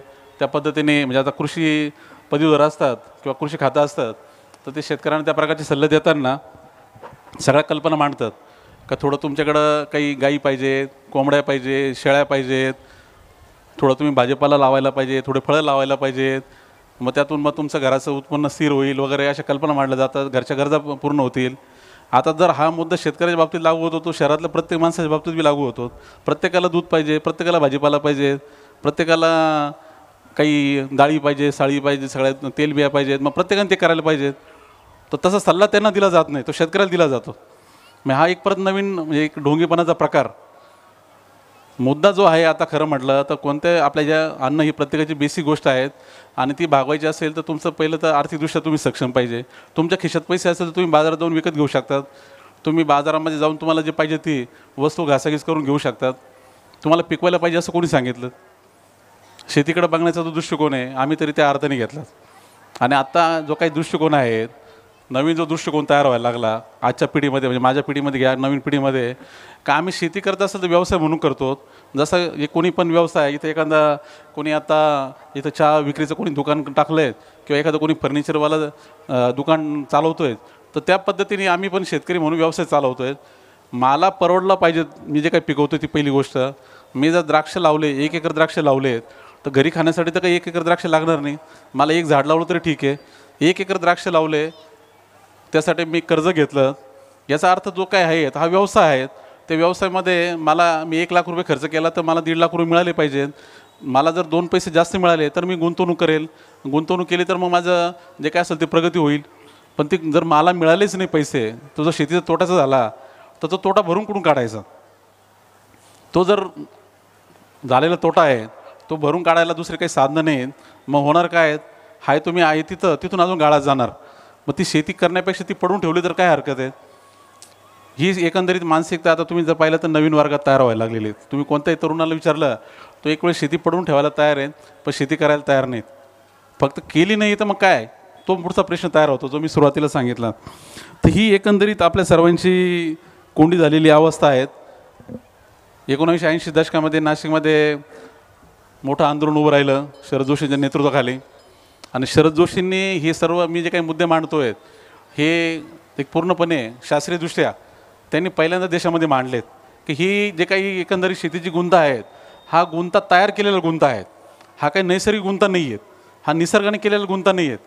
निसर्गाच्या नियमाप्रमाणे तर एका दाण्याचे 1000 दाणे होतात, एका दाण्याचे 1000 दाणे ते पण 4 महिन्यामध्ये होतात, म्हणजे 1000 पट गुणाकार होतो. असा व्यवसाय हा खरं तर तोट्याचा व्यवसाय व्हायलाच नाही पाहिजेत. दुसऱ्या कोणत्याही व्यवसाय जर तुम्ही पाहिलं तर 10% जर नीट शिल्लक राहिला, जर 10% जरी नफा राहिला तरी तो धंदा उत्तम समजला जातो. इथं तर 1000 पट जर तसं मूल्यवर्धन होत असेल तर तोट्याचा धंदा कसा होऊ शकतो. पण तरी तो तोट्याचा होतो आहे. तर याची जी कारणं आहेत का ठरवून तो धंदा तोट्याचा व्हावा त्या प्रकारची धोरणं समाजवादी व्यवस्थेमध्ये हे सरकारच्या बाजूनेच राबवले जात होते आणि सरकार त्या पद्धतीने भूमिका घेत होतं. याचं कारण एक तर पहिलं तर देशातल्या सगळ्या सर्वसाधारण लोकांना अन्न पुरवठा माफक दरात व्हावा ही जी सरकारची जबाबदारी आहे, त्या अर्थाने शेतकऱ्यांना एका अर्थाने ते वापर करून घेणं, त्यांचं शोषण करणं. दुसरीकडे जे काही वरकड उत्पन्न तयार होतं शेतीमधलं ते उत्पन्न म्हणजे ते भांडवल ते हे इतर उद्योगधंद्यांना वाढवण्यासाठी, इतर उद्योगधंद्यांची भरभराट होण्यासाठी, त्याच्यासाठी ते शेतीतलं वरकड उत्पन्न वापरणं आणि त्यासाठी शेतकऱ्यांना वापरून घेणं ही एकंदरीत सरकारच्या धोरणाचाच भाग होतात. आणि त्यामुळे तेव्हाची जी शेतकरी संघटनेची शरद जोशींची एक महत्त्वाची घोषणा होती, सूट नको, सबसिडी नको, बीक नको, हवे घामाचे दाम. म्हणजे आम्हाला कोणत्या प्रकारची फुकट काही इलेक्ट्रिसिटी नको आहेत, फुकट पाणी नको आहेत आणि किंवा आम्हाला काही कोणत्या प्रकारचं अनुदान नको आहेत. आम्हाला तर ते आम्ही निसर्गाच्या नियमाप्रमाणे घेऊ, एका दाण्याचे 1000 दाणे आमच्या व्यवसायात होत आहेत, आम्हाला काही भिकेची गरज नाही. आम्हाला फक्त आमच्या जे काही शेतीमाल आहे त्याचं जे काही योग्य मूल्य आहेत उत्पादन खर्चावर आधारित ते आम्हाला मिळू द्या आणि ते पण आम्ही घेऊ. तुम्ही फक्त लुडबुड करू नका, तुम्ही आमच्या या शेती बाजारामध्ये कुठे कोणत्या प्रकारचा हस्तक्षेप करू नका. अशा प्रकारची ती संघटनेची जी मूलभूत मागणी होती ही पूर्णपणे अर्थशास्त्राचा जो काही सगळ्या जगामध्ये एक नैसर्गिकरित्या जो काही विकास झालेला आहे की माणूस जन्माला आल्यानंतर तो नैसर्गिकरित्या त्याची प्रगती करत असतो, फक्त त्या प्रगतीला कोणी ठरवून पाय घालायला नको, अडथळे करायला नको. एवढंच केलं तरी ती नैसर्गिकरित्या प्रगती होत जाते. आणि सरकार जर ती भूमिका करत असेल, सरकार जर ठरवून अडथळे तयार करत असेल, सरकार ठरवून जर माणसाचे पाय बांधून ठेवत असेल आणि एकीकडे दुसरीकडे त्याच्यासाठी आपण म्हणजे त्याला एकीकडे पाय बांधून ठेवायचे आहेत आणि दुसरीकडे म्हणायचं का तुझ्या पोटापाण्याची आम्ही काही सोय करतो, त्याच्या पुढे काही भाकरीचे तुकडे टाकायचे आहेत, तर ह्या अशा प्रकारचं म्हणजे जे काही ढोंगीपणा आहे हे पहिलं बंद करा. शरद जोशी अजून एक मुद्दा मांडायचे आहेत. या देशामध्ये जर गरिबी हटवायची असेल तेव्हा गरिबी हटाव एक मोठी घोषणा होती त्या काळामध्ये. गरिबी हटवायची असेल तर सरकारने काहीच करू नये, त्या गरिबाच्या छाताडावर जर तुम्ही बसले तेवढं फक्त तुम्ही उठा, त्याला त्याचा श्वास घेऊ द्या, तो त्याची गरिबी हटवेल. तुम्ही काहीच करू नका, फक्त त्याच्या छाताडावर जे बसले ते तिथून उठा. आज शेतीची जी काही अर्थव्यवस्था जी बिघडलेली आहे तिचं मुख्य कारण सरकारच्या ह्या अशा प्रकारच्या धोरणाचं जे काही, आणि ते कशासाठी तर ग्राहकाला, त्याचबरोबर जे काही शहरातला कोणताही वर्ग असेल त्याला एक अर्थाने त्याला कुठंतरी सरकारला एक अर्थाने म्हणजे लोड आपल्या वोट बँकेच्या स्वरूपामध्ये, मतदाराच्या स्वरूपामध्ये जे काही त्याला खुश करण्यासाठी कोणाला तरी कोंडीत आणून दुसऱ्याचं काहीतरी समर्थन करायचं अशी जी भूमिका झाली त्याच्यामुळे सगळ्या देशामध्ये शेतीचा खेळखंडोबा झाला आहे असं म्हणायला काही हरकत नाहीत. पक्ष कोणताही असेल, कोणत्याही पक्षाचं इथं नाव घ्यायचं कारण नाहीत, कारण कोणत्याही पक्षाच्या तुम्ही जर भूमिका पाहिल्या सर्वसाधारण तशाच आहेत. जेव्हा विरोधी पक्षात असतात तेव्हा मी आता जे मुद्दे मांडतो आहेत त्याच पद्धतीने भाषा असते आणि जेव्हा सत्तेत गेल्यानंतर ती भाषा जी होते ती एकंदरीत पूर्ण मताच्या राजकारणाच्या दृष्टीने होते. कांद्याचं उदाहरण उत्तम उदाहरण आहेत. जवळजवळ आज 44 वर्ष झाले आहेत कांद्याचे आंदोलन या आपल्या नाशिक जिल्ह्यामध्ये सुरुवात होऊन 44 वर्ष झालेत. तसं पाहिलं तर म्हणजे 44 वर्ष म्हणजे आज जवळजवळ 2 पिढ्या जाऊन 3री पिढी येण्याची एकंदरीत वेळ आलीत. किती अवघड प्रश्न असेल, माणसाचा इतिहास जर तुम्ही पाहिला कोणत्याही प्रकारचे तुम्ही आव्हानं बघा, मनुष्य जातीने सगळे आव्हानं पेललेत आणि सगळ्यावरची उत्तरं माणसाने शोधलीत. मग ते पण तुम्ही आपल्या मागच्या 500 वर्षामधल्या काळामध्ये तुम्ही ते मग नैसर्गिक आव्हानापासून, मग ते आर्थिक आव्हानापासून, मंदीपासून तेजीपासून ते कोरोनासारख्या अशा प्रकारचे काही सगळ्या जागतिक आव्हानापासून तर मग काही घ्या, कोणतंही नाव घ्या, सगळ्यावरचे उत्तर माणसाने शोधले. मग 44 वर्षामध्ये असा प्रश्न सुटू शकत नाही का? हा कांद्याचा प्रश्न एवढा अवघड आहे का? पण मुळात जेव्हा उत्तर शोधायचंच नाही आहे, प्रश्न चिघळतच ठेवायचा आहे, मग उत्तर सापडू शकत नाही. खरं कांद्याचा प्रश्न हा पूर्णपणे तांत्रिक प्रश्न आहे. कांद्याचं जे काही घडतं, म्हणजे जे काही सरकार निर्यात बंदी करते, वर्षातले कमीत कमी 2 ते 2.5 महिने अशी परिस्थिती असते. नंतर एक काळ असा असतो की निर्यात बंदी काढलेली असते, पण भाव एवढे पडलेले असतात, कारण जरी निर्यात चालू आहेत पण मालच एवढा जास्त पिकलेला असतो का त्याच्यामुळे देशातल्या बाजारात दबाव येऊन तो बाजार पडलेला असतो. आणि तेव्हा म्हणजे 2-3 महिने पूर्णपणे शेतकरी वर्ग एका अर्थाने नाराज, 2-3 महिने शहरातला वर्ग नाराज. आणि त्याच्यामध्ये मग ते नेमकं जर तेव्हा इलेक्शनचा काळ असेल आणि त्याचा जो फटका बसतो सरकारला, आणि त्यामुळे जी धास्ती तयार झालेली की बाबा कांदा हा एकदम सेन्सिटिव्ह विषय आहे, त्या बाबतीत मग पंतप्रधानासारखा माणूससुद्धा तिथं हातबोल होतो. मी आजच एक सकाळी व्हिडिओ बघत होतो डॉक्टर साहेब, 2014चा तेव्हाचा व्हिडिओ आहे, आपल्या जिल्ह्यातला आहे पंतप्रधानांचा. तुम्ही पाहिला असेल, सर्वांनी पाहिलं असेल. कांद्याच्या बाबतीत त्यांनी जी भाषा वापरलेली आहे तेव्हा हे कांदा पिकवणारा शेतकरी हा त्याचे काही उपकार आहे आमच्यावर. मी ग्राहक म्हणून मी कांदा खाल्ला आहे आणि जसं कोणाचं मीठ खाल्लं तर त्याची हे ठेवावं लागते, त्या माणसाला किंमत ठेवावं लागते आणि त्याची जाण ठेवावं लागते. तर तुमचे कांदे खाल्ले तेव्हा मला तुमच्या बाबतीत माझं जे कर्तव्य आहे त्याचं मला जाणीव आहे आणि मी ते नक्की पुरं करणार, अशा अर्थाने ती क्लिप आहेत. आणि आज जर तुम्ही पाहिलं तर आज या 2024चा इलेक्शनचा काळ आहे, 10 वर्षानंतरचा, आणि पूर्णपणे ते त्याच्या विरुद्ध सरकार वागतं आहेत असा अनुभव आहे. आणि त्यामुळे जे काही कांदा उत्पादक शेतकऱ्यांमध्ये नाराजी आहेत तर ते चित्र काय घडून आणेल ते सांगायची गरज नाही. पण एवढं मोठं म्हणजे आज जर आपण एकीकडे म्हणतो चंद्रयान अभियान आपल्या देशाने आता एक 6 महिन्यापूर्वी यशस्वी केलं, चंद्रावर पोचायचं असे मोठे आव्हानं आपण घेतलेत. पण एक असा कांद्यासारखा प्रश्न 44 वर्ष सोडू शकलो नाही. एका अर्थाने ते म्हटलं तर पूर्ण देशाचं अपयश आहे, पूर्ण व्यवस्थेचं अपयश आहे, सगळ्या राजकीय व्यवस्थेचं, त्यातला कोणी पक्ष असेल ते सर्वांना तो प्रश्न पडायला हवा. मी कोणत्या पक्षाची भूमिका घेत नाही किंवा मी काही राजकीय क्षेत्रात नाही. मी आपलं शेती क्षेत्रामध्ये एक तज्ज्ञ म्हणून माझ्या परीने जे काही काम करायचा प्रयत्न करतो. आणि मला असा प्रश्न पडतो, म्हणजे खरं म्हटलं तर कांदा हा एक नाशवंत उत्पादन आहे. वर्षभरातले काही महिने ते उत्पादन होतं आणि काही महिने होत नाही, त्यामुळे काही महिने त्याचं शॉर्टेज होतं म्हणून भाव वाढतात, त्यामुळं शहरातला ग्राहक नाराज होतो आणि कधी जास्त उत्पादन होतं म्हणून शेतकरी नाराज होतो. आता अशी परिस्थिती जी कांद्यामध्ये आहे ही तसं पाहिलं तर सर्व शेतीमालात आहेत. उलटं काही काही शेतीमालामध्ये तर ते अजून कांद्यापेक्षा जास्त नाशवंत असले शेतीमाल आहे. दूध हे सर्वांना रोजच्या गरजेची वस्तू आहेत आणि दुधाची कल्पना आहे सर्वांना. दूध काढल्यानंतर गाईच्या म्हशीच्या कासेतून दूध काढल्यानंतर ते जर व्यवस्थित त्याची काळजी घेतली नाही तर 4 तासामध्ये खराब होतात. कांदा हे असं उत्पादन आहे, शेतातून काढल्यानंतर कमीत कमी 4 दिवस, तर उन्हाळ्यामधल्या रब्बीमध्ये तर 15 दिवस तर त्याला तुम्ही तसंच ठेवलं तरी काही होणार नाही. आणि नीट ठेवलं तर असं बी त्या स्टोरेज कांद्या चाळीमध्ये तर 2 महिने काही होत नाहीत. म्हणजे जे 4 तासामध्ये खराब होणारी वस्तू आहेत दूध, आणि दुसरीकडे हे 4 दिवस किंवा 40 दिवस खराब न होणारी वस्तू, दोन्हीची तुलना करून आपण थोडंसं समजून घेऊया. दूध हे 4 तासात खराब होणारी गोष्ट आहे, पण तरी पण दुधामध्ये जर तुम्ही पाहिलं, दुधामध्ये भाव असे अपडाऊन नाही होत. दुधामध्ये तुम्ही कधी पाहिलं आहे का 40 रुपये दूध आहेत आणि नंतर महिनाभरानंतर ते 4 रुपये झालं, नंतर परत 4 रुपयाचं ते 50 रुपये झालं, नंतर 50चं परत 6 महिन्यानंतर परत 2 रुपये झालं, असं कधी पाहिलं आहे का? पण ते कांद्यामध्ये होतं. कांद्यामध्ये वर्षातला एक काळ असतो का आपण 100 रुपये कांदा झालेला बघतो आणि एक वेळ अशी असते का तो पार 40 पैसे झालेला बघतो. कांदा रस्त्यावर फेकला जातो एक वेळेस, आणि दुसरीकडे शहरामध्ये सगळ्यात महाग वस्तू जसं काही कांदाचे आहेत असंही वातावरण तयार होतं. ते तुलनेने भाव स्टेबल राहतात. दुधामध्ये दोघांनाही तर शेतकऱ्याला बी परवडतील अशा प्रकारचे भाव ठेवायला शक्य होतं. भाव कमी जास्त होतात, दुधाच्या भावाच्या बाबतीत बी आंदोलन होतात, पण तुलनेने ते भाव असे जे काही कांद्यासारखे असे अपडाऊन होत नाहीत.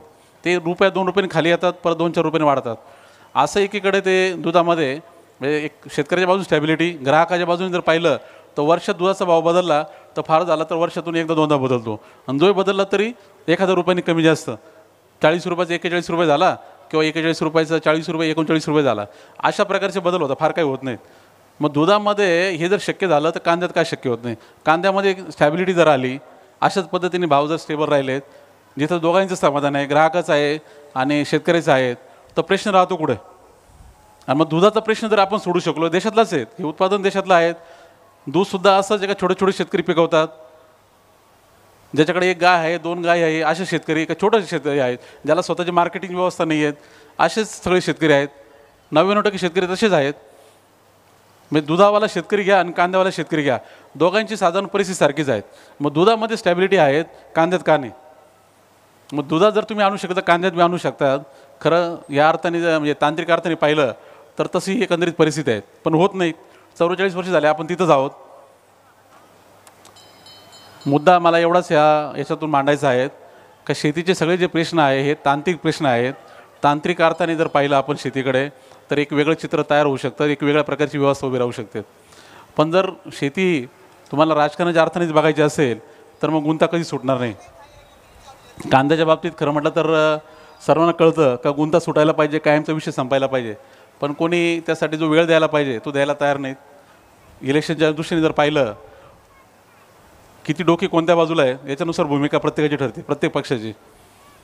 कांदा पिकवणारा शेतकरी सगळ्या जर तुम्ही संख्येच्या स्वरूपात मोजला, पुऱ्या महाराष्ट्रामध्ये किंवा पुऱ्या देशामध्ये साधारण कांदा पिकवणारे शेतकरी 10 लाखाच्या दरम्यान आहेत. आणि पूर्ण महाराष्ट्रापुरता विचार केला तर साधारण 6 लाखाच्या दरम्यान शेतकरी कांदा पिकवतात. जेवढं क्षेत्र आहे ते क्षेत्र तुम्ही साधारण पर फार्मर जर ते 1 हेक्टरनी जोडलं तर साधारण तेवढा आकडा येतो. म्हणजे 6 लाख शेतकरी जे महाराष्ट्रामध्ये कांदा पिकवत आहेत, त्यातही खास करून नाशिक, नगर हा सगळा परिसर, धुळे हा जो भाग आहे, इथे फक्त 3 हंगाम कांदा पिकतो. आणि त्यामुळे तिथे सर्वात जास्त तुम्हाला असंतोष दिसतो. बाकी भागामध्ये सीजनल कांदा पिकवतो, त्यामुळे तिकडे तुलनेने कमी असतो. कांदा पिकवणारे तर खरं म्हटलं तर जवळजवळ 15 ते 16 राज्य आहेत. पण सर्वात जास्त प्रश्न आपल्याला दिसतो महाराष्ट्रात येतो नाशिक, नगर, धुळ्याच्या आजूबाजूला, कारण 3 सीझन, त्यात रब्बीचा मुख्य सीझन आपण पिकवतो. तर एवढे जे शेतकरी आहेत ते साधारण 5 ते 6 लाख शेतकरी पिकवणारे. आणि दुसरीकडे खाणारे वर्ग, कांदा खाणारे किती लोक आहेत देशामधल्या 142 कोटीपैकी?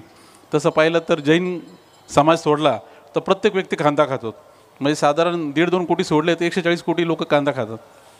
मग राजकारणाच्या हिशोबाने लोकशाहीमध्ये प्रत्येक व्यक्तीला एक मत आहेत, असे जे लोकशाहीचा आपला बेसिक जो आपला व्यवस्था आहेत, म्हणजे अंबानीला एक मत आहेत आणि सर्वसाधारण माणसाला एक मत आहेत. अशा व्यवस्थेमध्ये म्हणजे कोणत्या बाजूला किती डोकी आहेत याच्यानुसार भूमिका ठरतात. ती योग्य का अयोग्य, एखाद्या व्यक्तीसाठी न्याय का अन्याय हा मुद्दाच राहत नाही. राजकारणाची जेव्हा वेळ येते तेव्हा फक्त जास्तीत जास्त डोकी आपल्या बाजूला आणायची, अशा असताना सगळे भूमिका घेतल्या जातात. आणि ते कांदा एक आपला उत्तम उदाहरण आहे की शेतीचा सगळा खेळ कसा झालेला आहे. मग 120 कोटी लोक कांदा खात आहेत, 6 लाख कुटुंब, मग त्यांच्या घरातले 2-2, 3-3 मतं जरी जोडले, फार झाले तर 25 लाख लोक. ती लोक नाराज झाले काय, तर ते मेले काय, तर त्यांनी मत दिलं नाही, काय फरक पडतो? उरलेले लोक आपल्या हातात यायला पाहिजेत, त्या अर्थाने सगळ्या भूमिका घेतल्या जातात आणि त्यामुळे सगळ्या शेतीचा खेळ होतो. तर या सगळ्या एकंदरीत सगळ्या भूमिकेमध्ये किंवा एकंदरीत विचारधारेमध्ये कुठेही शेतीला व्यवसायाच्या नजरेने पाहिलं जात नाहीत. कुठे हा विचार केला जात नाही की शेती हा जर फायदेशीर व्यवसाय झाला, शेतीमध्ये जर तिथे आहे त्या क्षेत्रामधून एक जर उत्तम पद्धतीने उत्पन्न मिळालं तर माणूस कुठं गाव सोडणार नाही, शेती सोडणार नाहीत आणि तिथेच उलटा नवीन एक व्यवस्था उभी राहू शकते. हा मुद्दा पुढे येतही नाही, त्याच्यावर कोणी चर्चा करत नाहीत. शेतीला इन्कम टॅक्स नाहीत असं बऱ्याच लोकांना, म्हणजे शहरातल्या लोकांना असं वाटतं की शेतकऱ्यांची खूप मजा आहे. इन्कमच नाही तर इन्कम टॅक्स लावणार कुठून, मोठा प्रश्न आहे. आणि बऱ्याच जणांना असं वाटतं, म्हणजे आता काय पुऱ्या देशामध्ये जर तुम्ही पाहिलं तर जे काही इन्कम टॅक्स भरणारे लोक आहे त्याच्यामध्ये 800 लोक आहेत असे का जे शेतीचं उत्पन्न दाखवून आणि त्या शेतीच्या उत्पन्नाच्या आड त्यांची इतर इन्कम ते सगळं कुठं लपवतात. 800च आहेत, एकदम इन्कम टॅक्सच्या आकडेवारीनुसार आहेत.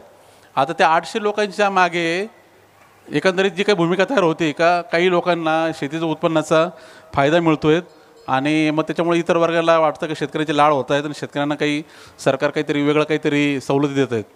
खरं म्हटलं तर म्हणजे हे सगळं जे मग सुरुवातीलाच म्हटलं की ज्या खोट्या इमेज बनवलेल्या आहेत जे काही म्हणजे आता शेतकरी असा शब्द आहेत का प्रत्येकजण म्हणतो मी शेतकरी आहे. आपल्याकडे एक फॅशन आहे ती पण, म्हणजे कुठे गेला ना माणूस, म्हणजे एखादा फार मोठा मुख्यमंत्री पंतप्रधान झाला तरी तो म्हणतो मी शेतकरी, मूळ शेतकरी, माझा सगळा व्यवसाय शेतकरीचे, संबंध राहत नाही काही.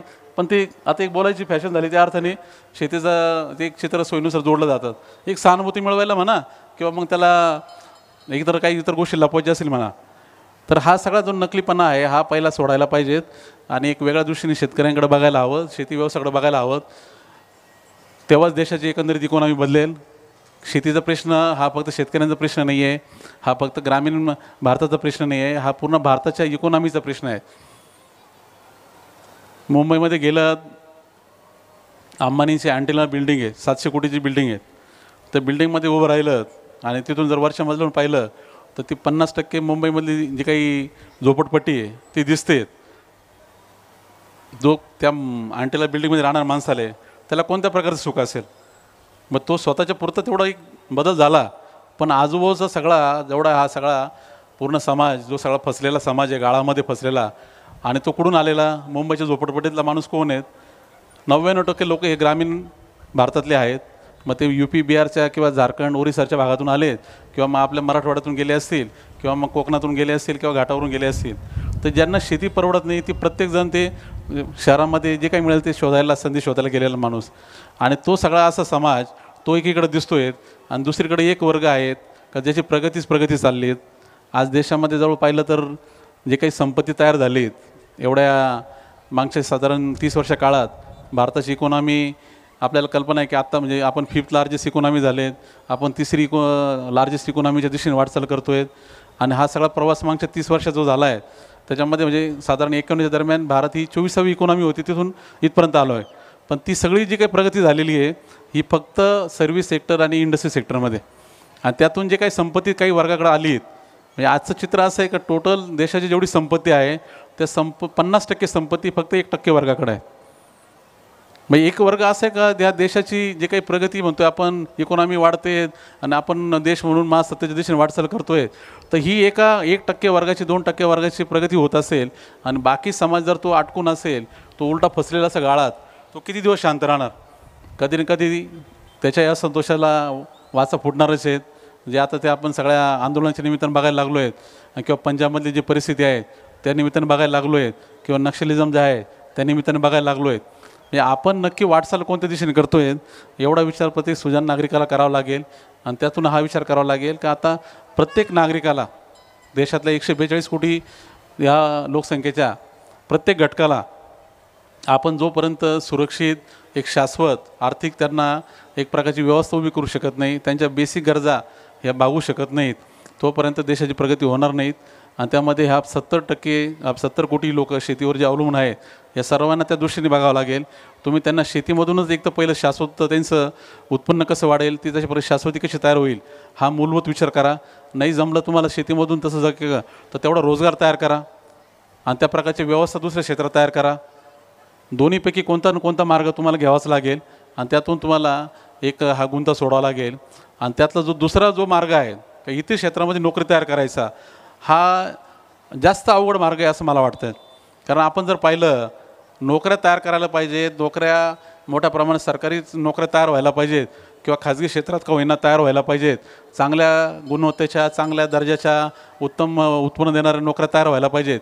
अपेक्षा करणं ठीक आहे, पण आज 2024मध्ये जर पाहिलं तर तुम्ही कोणत्याही क्षेत्रामध्ये जा, तुम्ही IT सेक्टरमध्ये जा, नाही तर तुम्ही ॲटोमोबाईल सेक्टरमध्ये जा, नाही तर अजून तुम्ही एखाद्या MIDCतल्या कोणत्याही फॅक्टरीत जा, प्रत्येकजण काय म्हणतो आहे 4 माणसाच्या ऐवजी 3 माणसामध्ये कसं काम होईल, 3च्या ऐवजी 2 माणसात कसं काम होईल. त्या दृष्टीने मग प्रत्येकजण ॲटोमेशनचा विचार करतो आहे, आर्टिफिशियल इंटेलिजन्सच्या दृष्टीने विचार व्हायला लागला आहेत, IoT डिव्हायसेसचा विचार व्हायला लागला आहेत का माणसं कसे कमी करता येतील. प्रत्येक फॅक्टरीत, प्रत्येक ऑफिसमध्ये, कुठेही जा तुम्ही, बँकेत जा नाही तर एखाद्या सरकारी एखाद्या कार्यालयात जा, माणसं कशी कमी करता येतील, माणसांचं भार कसा कमी करता येईल, अशाच प्रकारची धोरणं चालले प्रत्येक सेक्टरमध्ये. मग असं जर असेल तर मग शेतीतली एवढी ही जी काही अटकली लोक आहे त्यांना तुम्ही कुठं त्यांना सामावून घेणार, त्यांना कुठं रोजगार देणार. प्रत्येकाला नोकरी पाहिजेत, नोकरी मागणारे सगळे झालेत, नोकरी देणारे काही कोणी दिसत नाहीत. इंडस्ट्री ज्या पद्धतीने तयार व्हायला पाहिजेत, ज्या पद्धतीने नोकऱ्या मोठ्या प्रमाणात तयार करायला तशा प्रकारचे धोरणं व्हायला हवेत, तसे काही दिसत नाहीत. सकाळीच म्हणजे आज आम्ही आता आज एक महत्त्वाच्या व्यक्तीबरोबर भेट करून आलो. टाटा चेअरमन त्यांच्याबरोबर आम्ही दुपारी आज त्यांच्या ऑफिसमध्ये होतो आणि काही आपल्या नाशिकमध्ये एक ॲग्री इनोव्हेशन हब उभं करायच्या दृष्टीने काही चर्चा चालली होती. मुद्दा जो त्यातला एक होता, म्हणजे आता टाटा सर्वांना कल्पना आहे की टाटा ही देशामधले सर्वात जास्त रोजगार देणारी कंपनी आहेत आणि जे काही त्यांनी आपल्या अर्थव्यवस्थेमध्ये जे काम केलं आहे त्याची सर्वांना कल्पना आहेत. म्हणजे सरकार जेवढ्या नोकऱ्या आज देतं आहे त्यापेक्षा जास्त टाटामधून नोकऱ्या तयार झाल्या.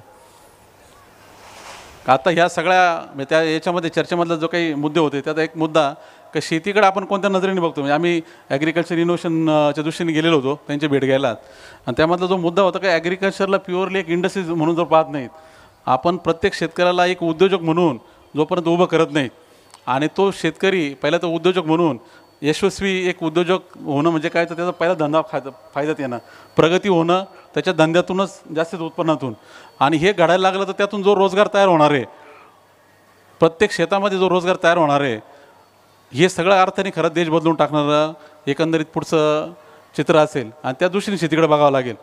सह्याद्रीमध्ये आम्ही आता जे अनुभवलं की ज्या मी मागाशी सांगितल्याप्रमाणे 6,000 रोजगार तयार झालेत. या अशा प्रकारचे रोजगार नाशिक जिल्ह्यात मग तुम्ही दुसरं कोणी एखादी कोणती कंपनी असेल किंवा कोणती बी तुम्ही एखादी मोठं कार्यालय असेल त्याची तुलना करून सांगा. 6,000 रोजगार एखाद्या कोणत्या कंपनीने तयार केलेत. तुम्ही कोणत्याही मोठ्या कंपनीचं नाव घ्या, जे काय आता नाशिकमध्ये चांगले मोठे मोठ्या कंपन्या आहेत, मग ऑटोमोबाईल सेक्टरमधले आहेत किंवा आपल्या सगळ्यात मोठी आपलं एशियल सगळ्यात मोठी नाशिकमधलं इंडस्ट्री म्हणता येईल, त्यांच्याबरोबर तुम्ही तुलना करून बघा. रोजगार एवढ्या मोठ्या प्रमाणात तयार करणं हे इतर क्षेत्राची ताकद राहिलेली नाही आहे, ही वस्तुस्थिती आहे.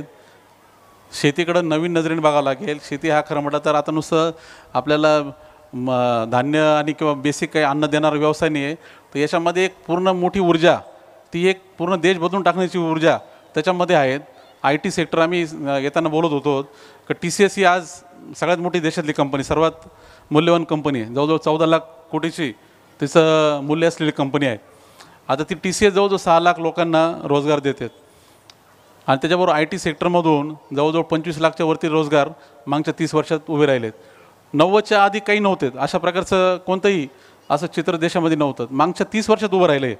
हे कशामुळे उभं राहिलं तर एक नवीन प्रकारचं सेवा क्षेत्र या IT सेक्टरच्या माध्यमातून पुढं आलं आणि ते पूर्ण जगाच्या बाजारपेठेकडे बघून आपण ते उभं केलं. एवढा जो काही IT सेक्टरचा सगळा जो काही विकास झाला याचं कारण फक्त भारतातली बाजारपेठ न गृहीत धरता जगाची बाजारपेठ गृहीत धरून आपण त्या क्षेत्राला डेव्हलप केलं. भारतातले 2च सेक्टर जे खऱ्या अर्थाने जागतिक पातळीवर ज्यांनी सिद्ध केले तर एक तर IT सेक्टर आणि दुसरं फार्मा सेक्टर.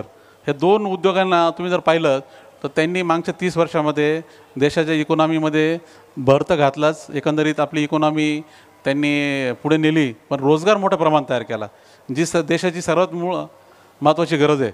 मग एवढी मोठी लोकसंख्या आपण एकीकडे आपल्या देशाला आज एक पहिल्या क्रमांकाचा लोकसंख्या देश म्हणून आपली ओळख तयार केली, पण एवढं ह्या लोकांना हाताला देईल काम आपण देऊ शकत नाहीत. उलटं ते बेरोजगारी वाढत चाललीत आणि जो ताण ओव्हरऑल लोकसंख्येवर येतो आहे, मग 80 कोटी लोकांना तुम्ही त्यांना 2 रुपये 3 रुपयांनी तांदूळ देणार आणि तशा प्रकारच्या भूमिका मांडणार तर आपला प्रवास सगळा चुकीचा चालला आहे असं मला वाटतं. शेतीकडं आता ह्या वेगळ्या नजरेने बघावं लागेल की शेतीमधूनच रोजगार तयार होतील. त्या शेतकऱ्याला प्रत्येकाला एक स्वतंत्र त्याला एक प्रकारचं एक आर्थिकदृष्ट्या हा शेती व्यवसाय पूर्णपणे जागतिक पातळीवर एक उत्तम दर्जाचा व्यवसाय म्हणून कसा उभा करता येईल, अशा प्रकारची धोरणं अशा प्रकारचे दृष्टिकोन जर ठेवला तरच खऱ्या अर्थाने भारत बदलेल, देश बदलेल आणि त्या दृष्टीने शेतीकडे सरकारने बघायला हवं असं मला वाटतं. शेतीला तुम्ही कोणत्याही प्रकारच्या या आता ज्या काही तुमच्या जुन्या कल्पना होत्या अन्नदाता बळीराजा आणि जय जवान जय किसान अशा सहानुभूतीच्या नजरेने आणि किंवा किसान सन्मान योजनेच्या निमित्ताने 6,000 रुपये वाटायची अशा नजरेने बघायच्या ऐवजी तुम्ही जर एक त्याला प्रत्येक शेतकऱ्याला उद्योजक म्हणून जर पाहायला लागलेत आणि त्याला उद्योजक म्हणून मग त्याला कसं उभा करता येईल, त्याला सन्मानाने कसं जगता येईल, त्याचा तो जो काही आहे तो काही व्यवसाय आहे 2 एकर 3 एकर शेतीचा तो कशा अर्थाने फायदेशीर होईल, त्याला सन्मानाने जगता येईल एवढं उत्पन्न कसं मिळेल, हे जर आपण त्या दृष्टीने जर धोरणं आखायला लागलो तर एक वेगळं चित्र पूर्ण देशात तयार व्हावं लागेल. आज नुसतं नाशिक जिल्ह्याचं तुम्ही चित्र पाहिलं ते मी सह्याद्रीचं उदाहरण सांगितलं का एक इंडस्ट्री म्हणून, पण तुम्ही पूर्ण नाशिक जिल्ह्याची द्राक्षाची एकंदरीत पूर्ण आपल्या इंडस्ट्रीची परिस्थिती पाहिली. इंडस्ट्री शब्द मी जाणीवपूर्वक वापरतो आहे. जसं शुगर इंडस्ट्री शब्द वापरला जातो, मिल्क इंडस्ट्री शब्द वापरला जातो किंवा ॲटोमोबाईल इंडस्ट्री जसं वापरला जातो, तसं प्रत्येक पीक एक इंडस्ट्री आहेत. आणि जे ते नाशिक जिल्ह्यामध्ये ते नैसर्गिकतेने झालं, कोणी फार धोरणांनी केलं, कोणी काही फार एखाद्या पक्षाने धोरणं आखले म्हणून झालं असं काही नाही. शेतकऱ्यांच्या स्वतःच्या प्रयत्नातून नैसर्गिकत्या धडपडीतून ते उभं राहिलेली एक इंडस्ट्री आहे. तिची जर तुम्ही एकंदरीत जर पाहिली आकडेवारी पाहिली, आज पुऱ्या महाराष्ट्रामध्ये जवळजवळ 16,000 कोटीची उलाढाल द्राक्ष इंडस्ट्रीतून होते. नुसतं नाशिक जिल्ह्यामध्ये 5 लाख लोकांना रोजगार द्राक्ष इंडस्ट्रीतून तयार झाला आहे. म्हणजे जर तुम्ही रोजगार सगळा म्हणजे शेतामध्ये काम करणारे सर्व मजूर, त्याच्याबरोबर नंतर द्राक्षाच्या पॅकिंग यंत्रामध्ये काम करणारे मजूर, त्याबरोबर द्राक्षाला सपोर्टिंग ज्या काही इंडस्ट्री आहेत, पॅकिंग मटेरियलवाले असतील, लॉजिस्टिकवाले असतील, त्यातून होणार रोजगार सगळं जोडला तर 5 लाख लोकांना रोजगार या द्राक्ष इंडस्ट्रीने तयार केला. अशी कोणती इंडस्ट्री दुसरी का ज्याच्यामध्ये एवढी ताकद आहे? आता हे द्राक्षाचं मी जे उदाहरण दिलं, तुम्हाला असे कमीत कमी 100 पिकं दिसतील का ज्याच्यामध्ये अशा एक 40,000 50,000 कोटीची इकॉनॉमी तयार करण्याची ताकद आहे. त्या प्रत्येक इंडस्ट्रीमध्ये मोठ्या प्रमाणात रोजगार तयार करण्याची ताकद आहे. दुसरीकडं त्यातून प्रत्येक शेताला एक फॅक्टरी म्हणून उभं करण्याची ताकद आहे. कमीत कमी एकरी 2 लाख ते 3 लाखाचं उत्पन्न तयार करण्याची ताकद आहे.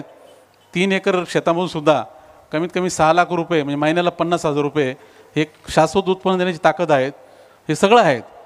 फक्त ते आपोआप काही घडणार नाही, आपोआप अशा प्रकारचं चित्र काही तुम्हाला तयार होणार नाहीत.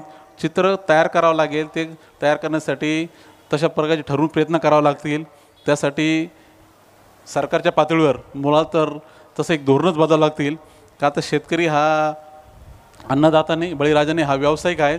हा जागतिक स्पर्धेमध्ये त्याला कसं टिकता येईल, त्या प्रकारचं उभं कसं करता येईल, अशा प्रकारची धोरणं, तशा प्रकारची मुक्त अर्थव्यवस्था, त्या प्रकारची त्याला गरजेप्रमाणे त्याला जे काही लागतं आहे सगळे मूलभूत सगळे रिसोर्सेस ते कसे देता येतील अशा दृष्टीने विचार करावा लागेल. आणि तेव्हा शेती बदलेल, नाहीतर शेतीचा गुंता काही सुटणार नाहीत आणि जे काही झालेली एकंदरीत कोंडी आहेत ती काही सुटणार नाहीत. शरद जोशी एक मुद्दा 92 नंतर सातत्याने मांडायचे आहेत.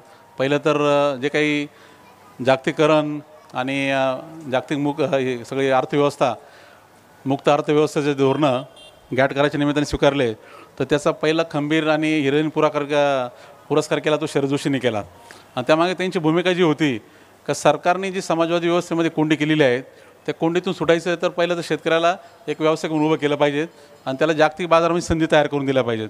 आणि तशा प्रकारची धोरणं सरकारने तशा प्रकारची ती स्वीकारली पाहिजेत. त्यामुळे मुक्त अर्थव्यवस्थेचे ते एक अर्थाने 92च्या दरम्यान जी आपल्या देशाची कोंडी झाली होती त्यातून मनमोहन सिंग आणि नरसिंह राव त्यांच्या काळामध्ये आपण ग्लोबलायझेशन स्वीकारलं. आपण त्याला म्हणजे खाजगीकरणाला पाठिंबा द्यायला सुरुवात केली, उदारीकरणाला पाठिंबा द्यायला सुरुवात केली, ग्लोबलायझेशनला पाठिंबा द्यायला सुरुवात केली. आणि त्यातून मग बाकी सेक्टर म्हणजे तुम्ही IT सेक्टरचं मागाचं मी उदाहरण दिलं, फार्मा सेक्टर दिलं, हे ज्या पद्धतीने बदलले तशीच शेती बदलावी असं खरं तर अपेक्षित होतं. पण मागच्या 30 वर्षामध्ये इतर क्षेत्राला ज्या पद्धतीने सरकारने जागतिकीकरणाच्या सगळ्या पूर्ण प्रवाशी जोडलं तर शेतीला काही जोडू दिलं नाहीत. जे काही ग्राहक धोरणं, ग्राहकाला धार्जिनी धोरणं त्याचा भाग म्हणून सरकारने शेतीची कोंडी करून ठेवली. तर ते आता चित्र बदलण्याची पहिली गरज आहे. प्रत्येक पिकाला जागतिक पातळीवर इंडस्ट्री म्हणून कसं उभं करता येईल, ती जागतिक पातळीवर ती टिकेल कशी, म्हणजे व्यावसायिक पद्धतीने ती टिकेल कशी, वाढेल कशी, अशा प्रकारची एकंदरीत परिस्थिती निर्माण करण्याची गरज आहे. द्राक्षाच्या शेतकऱ्यांनी हे सिद्ध करून दाखवले. आज द्राक्ष जर तुम्हाला कल्पना आहे की आपल्या नाशिकची द्राक्ष युरोपच्या प्रत्येक घराघरापर्यंत जातात. फेब्रुवारी, मार्च, एप्रिल, मेचा महिना असा आहे. तुम्ही युरोपला कुठे जा, जर्मनी जा, लंडनला जा, नाही तर अजून कोणत्याही स्कॅन्डिनेव्हियन कंट्रीज जा, तर प्रत्येक सुपर मार्केटमध्ये, प्रत्येक दुकानामध्ये तुम्हाला नाशिकचे द्राक्ष दिसतील. आणि ते नाशिकच्या छोट्या छोट्या शेतकऱ्यांनी 2 एकरवाल्या 1 एकर शेतकऱ्यांनी पिकवलेली द्राक्ष ते तिथल्या युरोपच्या प्रत्येक घरात जात आहेत. आता हे काही याच्यामध्ये सरकारची काही भूमिका नाही आहेत किंवा सरकारने फार काही मोठं केलेलं नाही काम. हे नैसर्गिकरित्या इथल्या शेतकऱ्यांचे धाडसी स्वभाव आणि त्याचबरोबर स्वतःची क्षमता जी तयार झाली त्यातून हे सगळं चित्र बदललं आहे. मग द्राक्ष जर अशा पद्धतीने दिसू शकतात तर प्रत्येक गोष्ट का आपल्या शेतीमाल, मग ते तुमचं केळी डाळिंब्यापासून तर आंब्यापासून तर मग कांद्यापासून तर मसाल्यापासून तर डाळी साळीपासून प्रत्येक गोष्ट का दिसू शकत नाही? 100% दिसू शकते. आपल्याकडे तयार झालेली उदाहरणं आहेत, आपण सिद्ध केलेली ही मॉडेल आहेत. आपल्याकडे जर द्राक्ष अशा पद्धतीने डेव्हलप झाले, दूध असाच व्यवसाय आहेत, दूध छोट्या छोट्या शेतकऱ्यांनी तयार केलेलं अमूलसारखे मॉडेल आपल्याकडे आहेत. आपण सर्व आज अमूलचं दूध घेताना आपण काय विचार करतो? सर्वोत्तम दर्जाचं दूध आहे म्हणून घेतो, सर्वोत्तम दर्जाची अमूलची गुणवत्तायुक्त उत्पादन आहे म्हणून घेतो. हा विचार नाही करत का अमूलचे शेतकरी छोटे छोटे शेतकरी आहेत, बिचाऱ्यांना मदत होईल म्हणून जरा सहानुभूती म्हणून अमूलचं दूध घ्या, अमूलचं माल घ्या. कोणी घेत नाही. म्हणजे आपण त्यांना तिथं जो काय घेतो माल हा सर्वात बेस्ट, म्हणजे नेस्लेपेक्षा ब्रिटानियापेक्षा अमूलचं आईस्क्रीम चांगलं आहे, अमूलचं श्रीखंड चांगलं आहेत म्हणून घेतो. म्हणजे पूर्णपणे व्यावसायिक पद्धतीने आपण त्याच्याकडे बघतो, त्या दुधाकडे बघतो. किंवा युरोपमधला कोणी द्राक्ष खात असेल एखादा ग्राहक, तो काही भारतातल्या शेतकऱ्यांना काही सहानुभूती दाखवायला मदत करायला घेत नाही. त्याला जे पर्याय आहेत भारतातल्या द्राक्षाबरोबर साऊथ आफ्रिकेचा, चिली, पेरूचा, त्याच्यापेक्षा भारतातले द्राक्ष उत्तम आहेत म्हणून घेतो. म्हणजे ग्राहक पूर्णपणे जो एक त्याच्या स्वतःच्या नजरेतून का उत्तम माल आहेत, वाजवी दरात आहेत म्हणून स्वीकारतो. आणि तशाच प्रकारचा माल तो शेतकरी पुरवतो, तो द्राक्षाचा किंवा दुधाचा, तर तो प्रत्येक शेतकरी भारतातला करू शकतो आणि त्यातून सगळी इकॉनॉमी पूर्ण डेव्हलप होऊ शकते. ही खरी एकंदरीत दिशा असायला पाहिजेत. आणि त्या दृष्टीने सरकार जर भूमिका घेत असेल, पक्ष कोणताही असेल, तर भारताची सर्वच पूर्ण इकॉनॉमीच वेगळी पातळीवर गेलेली असेल, ग्रामीण पूर्ण भारताचं चित्र बदलले असेल. एवढंच मला या निमित्ताने सांगावंसं वाटतं आहे. डॉक्टर अब्दुल कलामांची एक संकल्पना ते राष्ट्रपती असताना ते सातत्याने मांडायचे. पुरा हा त्या संकल्पनेचं ते नाव होतं. पुरा म्हणजे इंग्लिशमधलं ते शॉर्ट फॉर्म होतं, providing urban amenities in rural area. Doctor Abdul Kalam यांचं याच्यामागचा जो विचार होता की जगभर, नाही ते भारतातलंच नाही तर आफ्रिकेत जा किंवा जगातल्या कोणत्याही डेव्हलपिंग कंट्रीमध्ये जा, तर हा बेसिक प्रश्न आहे की ग्रामीण भागातली लोक शहरी भागाकडे स्थलांतरित होत आहेत, शेतीतली लोक दुसऱ्या क्षेत्रात स्थलांतरित होत आहेत. आणि ते का होत आहेत? तर नैसर्गिकरित्या प्रत्येक माणसाला वाटतं आहे का माझ्या मुलांना, माझ्या फॅमिलीला उत्तम सुविधा मिळाव्यात, तर शिक्षणाच्या असतील, आरोग्याच्या असतील किंवा इतर सगळ्या सुविधा असतील ते मिळाव्यात, आणि त्या मला गावात मिळत नाहीत, माझ्या शेतीत मिळत नाही, म्हणून मला बाहेर स्थलांतरित व्हावं लागतं. म्हणजे आज आपल्या गंगापूर रोडला कोणी राहत असेल, आपल्या नाशिकच्याच एखाद्या छोट्या खेड्यागावातून येऊन राहत असेल, तर का राहतो? तर खेड्यागावात त्या प्रकारचं शिक्षणाची सुविधा नाहीत ज्या मुलांना मिळायला हव्यात, आरोग्याच्या सुविधा नाहीत, म्हणून तो गंगापूर रोडला राहून तिथल्या चांगल्या शाळेमध्ये मुलाला टाकतो आहे आणि त्याचबरोबर इथल्या काही ज्या सुविधा असेल त्याचा उपभोग घेतो आहे. गावात जर मिळालं तो कशाला येईल गंगापूर रोडला? गावामध्ये जे घर तो जे 10 लाखात बांधू शकतो ते गंगापूर रोडला येऊन 50 लाख रुपये त्यांनी का खर्च करावेत?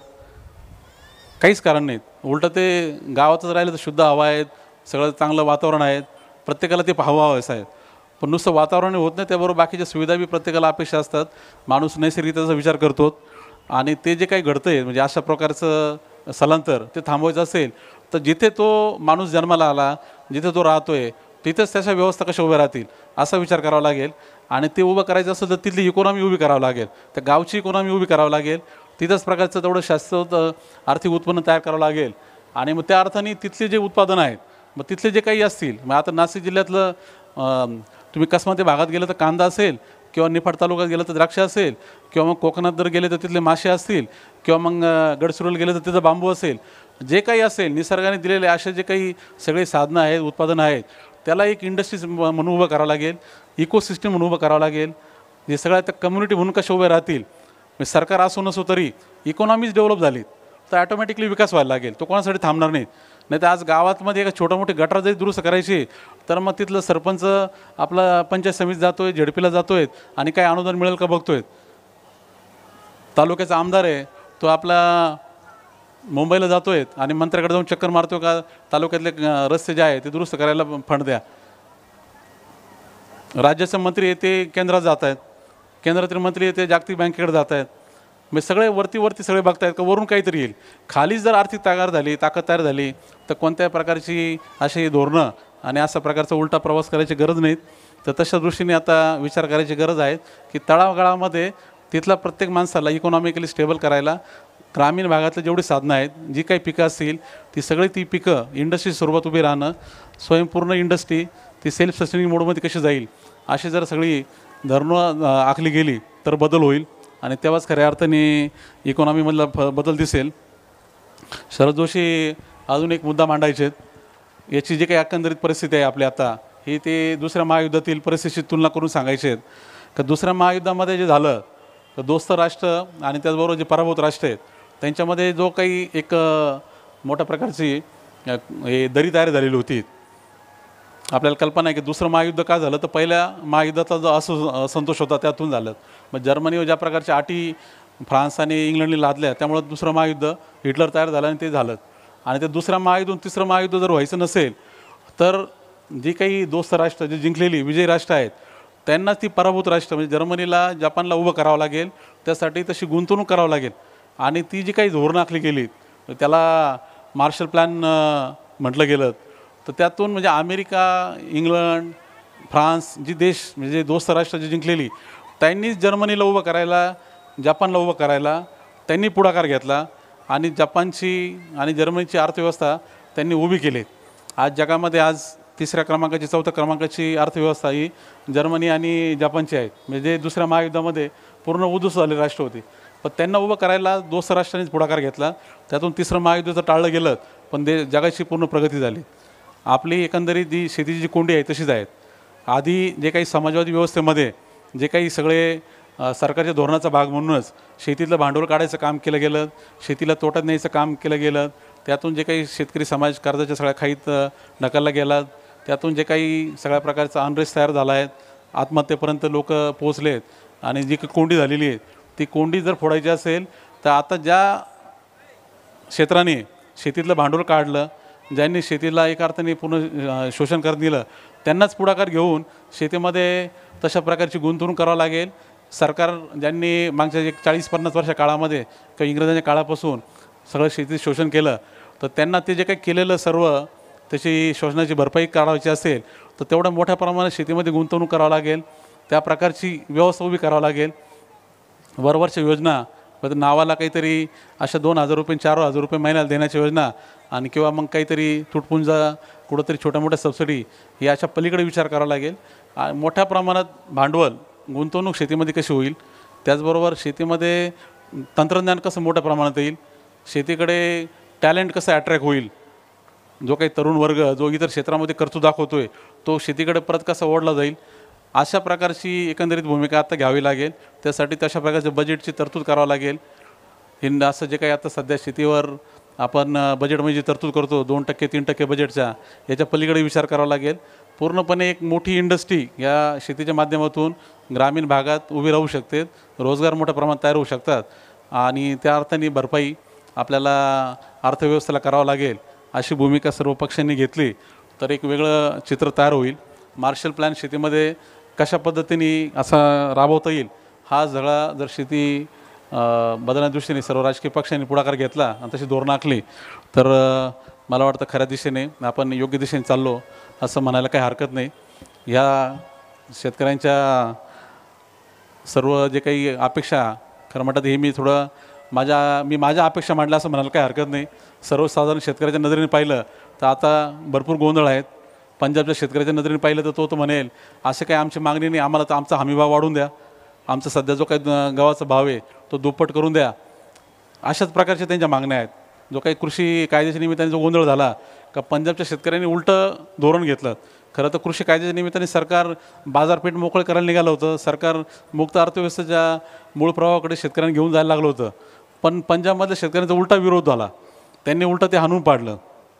आणि त्याचं कारण असं आहे का मागच्या 40-50 वर्षामध्ये जी त्यांना एक सवय लागली की सर्व पाणी, लाईट, त्याचबरोबर शेतीमालाचं मिनिमम सपोर्ट प्राईसच्या अंडर हे खरेदीची गॅरंटी, त्यातून एक जी सवय लागलेली म्हणजे जसं पिंजऱ्यातल्या पोपटाला आहे त्याला बसल्या बसल्या त्याला सर्व पाणी मिळतं आहे, त्याला बसल्या बसल्या खायला मिळतं आहे, काळजी घेतो आहे मालक सर्व, पण पिंजरा ठेवलेला आहे, पिंजऱ्याच्या बाहेर काही जाऊ देत नाहीत.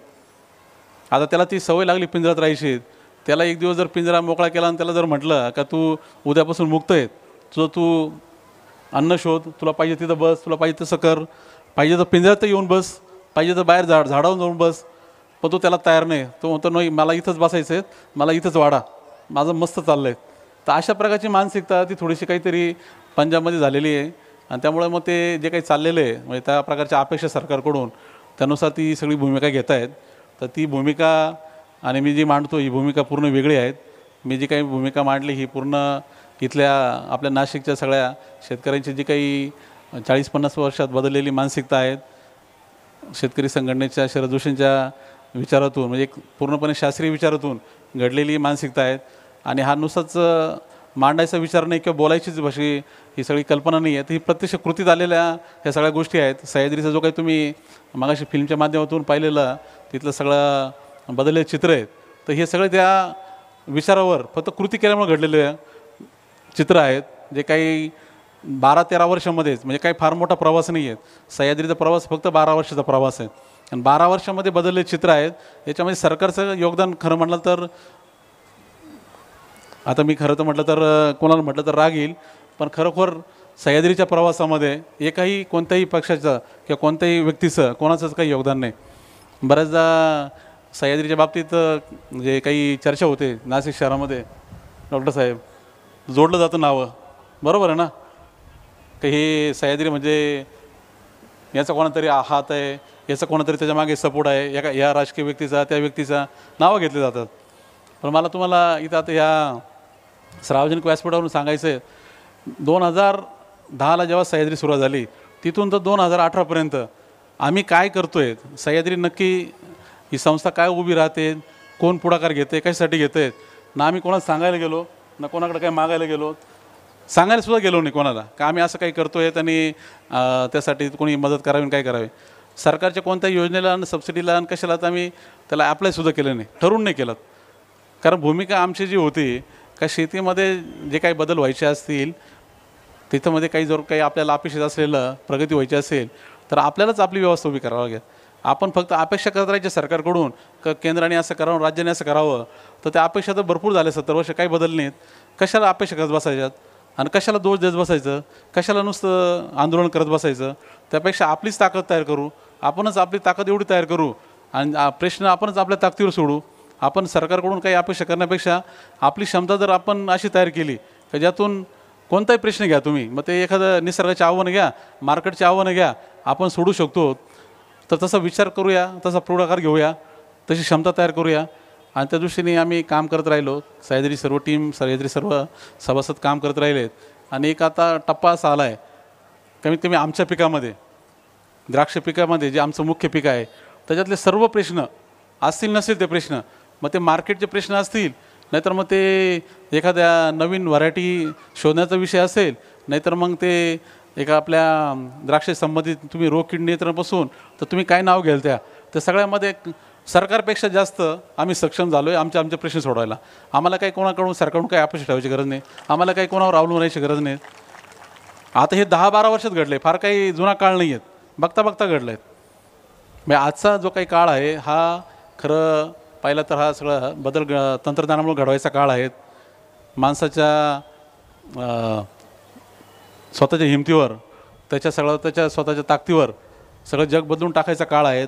आंतरप्रोनरशिपचा काळ आहे, उद्योजकतेचा काळ आहे. पूर्ण सगळंच भारत जो बदलतो आहे. आता तुम्ही प्रत्येक सेक्टरमध्ये जर पाहिलं तो जो काही बदल घडतो आहे तुम्हाला, हा जे काही नवीन सगळे अशी तरुण पिढी उद्योजकाच्या नजरेने बघतेत, समाजातल्या प्रश्नाकडे बघतेत आणि त्यासाठी ते पूर्ण स्वतःला गाडून घेऊन त्या सेक्टरमध्ये काम करतायत. अशा लोकांच्या हातून बदल होण्याचा काळ आहे. हा काही एखाद्या राजकीय व्यक्तीच्या किंवा एखाद्या फक्त पक्षाच्या धोरणामुळे बदलायचा काळ नाही आहे. जागतिक या सगळ्या अर्थव्यवस्थेमध्ये प्रत्येक माणसामध्ये पाहिलं तर ऊर्जा आहे, ती ऊर्जा तिला संधी आहे ती मोकळी होण्याची. शेतीमध्ये पण त्याच दृष्टीने आता बदल होत आहेत आणि तसे बदल मोठ्या संख्येने घडून आणावं लागतील. सरकारने नवीन काही धोरणं नाही आखलेत, नवीन कोणत्या प्रकारचे ते मार्शल प्लॅन आणला, पण फक्त शेतीची कोंडी करायचं बंद केलं, शेतकऱ्यांच्या वाटा अडवायचं काम बंद केलं, तरी पण शेतकरी समृद्ध व्हायला आणि सुखी व्हायला काही अडचण नाही आहे. त्या प्रकारचे तसे मॉडेल तयार व्हायला लागलेले आहेत, लोक त्यापासून प्रेरणा घ्यायला लागलेले आहेत. 2010ला जेव्हा सह्याद्री सुरुवात झाली होती, देशामध्ये फक्त 50 शेतकरी उत्पादक कंपन्या रजिस्टर झालेल्या होत्या. आज 24,000 शेतकरी उत्पादक कंपन्या तयार झाल्यात. कशामुळे झाल्यात? का काही उदाहरणं तयार झालेत. अरे हे जर या वाटेने जाऊन यशस्वी होऊ शकतात, हे जर बदल घडवून आणू शकतात त्यांच्या आयुष्यात, तर आपल्या आयुष्यात का बदल घडू शकत नाही? लोक प्रेरणा घ्यायला लागले, लोक बदल घडवून आणायला लागलेत. आणि हे फक्त आता जे काही आहेत नवीन जे वारं शेतीमध्ये वाहत आहेत ते फक्त थांबू नका, एवढंच मी सरकारकडून अपेक्षा करेल. सर्वच कोणताही असेल, केंद्रातलं असेल, राज्यातलं असेल आणि त्याचबरोबर कोणत्याही पक्षाचं असेल, एवढीच मी अपेक्षा करेल. त्यापेक्षा वेगळी कोणतीही अपेक्षा सरकारकडून माझी तरी नाही किंवा सह्याद्रीच्या कोणत्याही शेतकऱ्याची नाही. बाकी तुम्ही मग मी जसं म्हटलं पंजाबच्या शेतकऱ्याच्या नजरेने बघाल, इतर शेतकऱ्यांच्या नजरेने बघाल, तो त्यांच्या अपेक्षा त्यांच्या एकंदरीत मानसिकतेनुसार आहेत. त्याला एकमेकाशी जोडू शकत नाहीत. दोन वेगळ्या प्रकारची विचारधारा तयार व्हायला लागली आहे देशामध्ये. शेती क्षेत्रामध्ये काही पिकं जे आहे ती राजकीय पिकं आहेत का ज्याच्यामध्ये सरकारची लुडबुड ही ठरलेली आहे, जी होणारच आहेत. अजून 20-25 वर्ष तरी काही बदलणार नाही. कांद्याचं घ्या, नाही तर गव्हाचं घ्या, तांदळाचं घ्या, साखरेचं घ्या, कापसाचं घ्या. अजूनही पुढच्या 15-20 वर्ष फार काही धोरणामध्ये फार बदल नाही होणार. पण ते जे काही पिकं आहेत हे 15-20 पिकं साधारण 23 पिकाला सरकार मिनिमम सपोर्ट प्राईस देते आणि तिथे सरकारचं लुडबुड चालू असते. मिनिमम सपोर्ट प्राईसच्या नावाखाली सरकार भाव अजून कोंडून ठेवतात आणि किंवा इतर कोंडी करत राहतात. तर ती जी काही आहेत ही पिकं ही सोडून कमीत कमी 70 पिकं अशी आहेत का जी व्यावसायिक दृष्टीने जागतिक बाजारामध्ये इंडस्ट्री म्हणून उभे राहू शकतात. आणि अशी सगळी पिकं, त्या पिकामध्ये सरकारचं काही धोरण असो, काही कोणत्या प्रकारची त्यांची एकंदर नीती असो, त्यांची प्रगती काही तो कोणी थांबवू शकत नाही. तिथे त्या क्षेत्रात त्या पिकातले शेतकरी हे त्यांचा बदल घडवून आणणार. त्यांना फक्त एकच दिशा आहेत, त्यांना एकच मार्ग आहेत का ती बदल घडवून आणायचं असेल तर त्यांची संघटित ताकद तयार करावी लागेल. संघटित ताकद शेतकऱ्यांची जे आंदोलनासाठी आत्तापर्यंत वापरली गेली असेल ती आंदोलनाला तिकडं दिशा द्यायच्याऐवजी ती त्या शेतीला उद्योग म्हणून उभ्या करायच्या दृष्टीने जर लागायला लागली, तशी व्यावसायिक त्यांची जर एकंदरीत नीती व्हायला लागली तर एकंदरीत शेतीमधला बदल दिसेल. सह्याद्रीच्या माध्यमातून जे काही आतापर्यंत मी शिकलो ते तुमच्यापुढं या निमित्ताने मांडायचा प्रयत्न केला आहे. ह्या व्याख्यानमालेच्या निमित्ताने आज हा सार्वजनिक दृष्ट्या हा विषय मांडता आला. शेतीला आपल्या सगळ्या शहरातल्या लोकांपुढं थोडंफार एकंदरीत धोरणाच्या निमित्ताने स्पष्ट करून सांगता आलं. माझ्यासाठी एक ही चांगली पर्वणी आहे. व्याख्यानमालेच्या निमित्ताने ही पर्वणी आज मिळाली. मी सर्व व्याख्यानमालेच्या सर्व पदाधिकाऱ्यांचे परत एकदा धन्यवाद व्यक्त करतो आणि आपली रजा घेतो. धन्यवाद.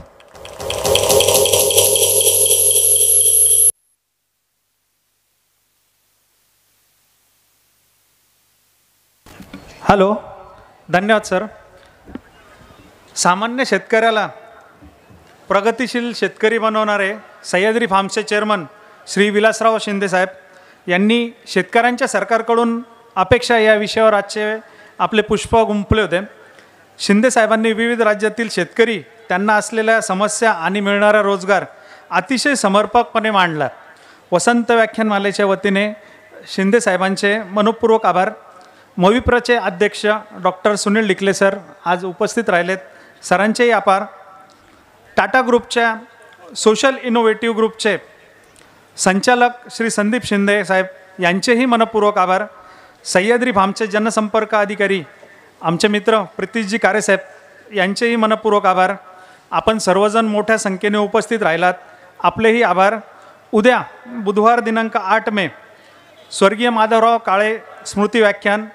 उद्या मुंबईचे सुप्रसिद्ध व्यंग्यचित्रकार श्री प्रशांत कुलकर्णी हे रेषा, भाषा आणि हशा या विषयावर आपलं व्याख्यान देणार आहेत. तसेच दुसऱ्या सत्रात सुनील आव्हाड प्रस्तुत एक धागा सुखाचा, यात बाबूजी, जयवंत कुलकर्णी, अरुण दाते आणि महेंद्र कपूर यांचे प्रसिद्ध असे गाणे यांचा कार्यक्रम आपला आयोजित केलेला आहे.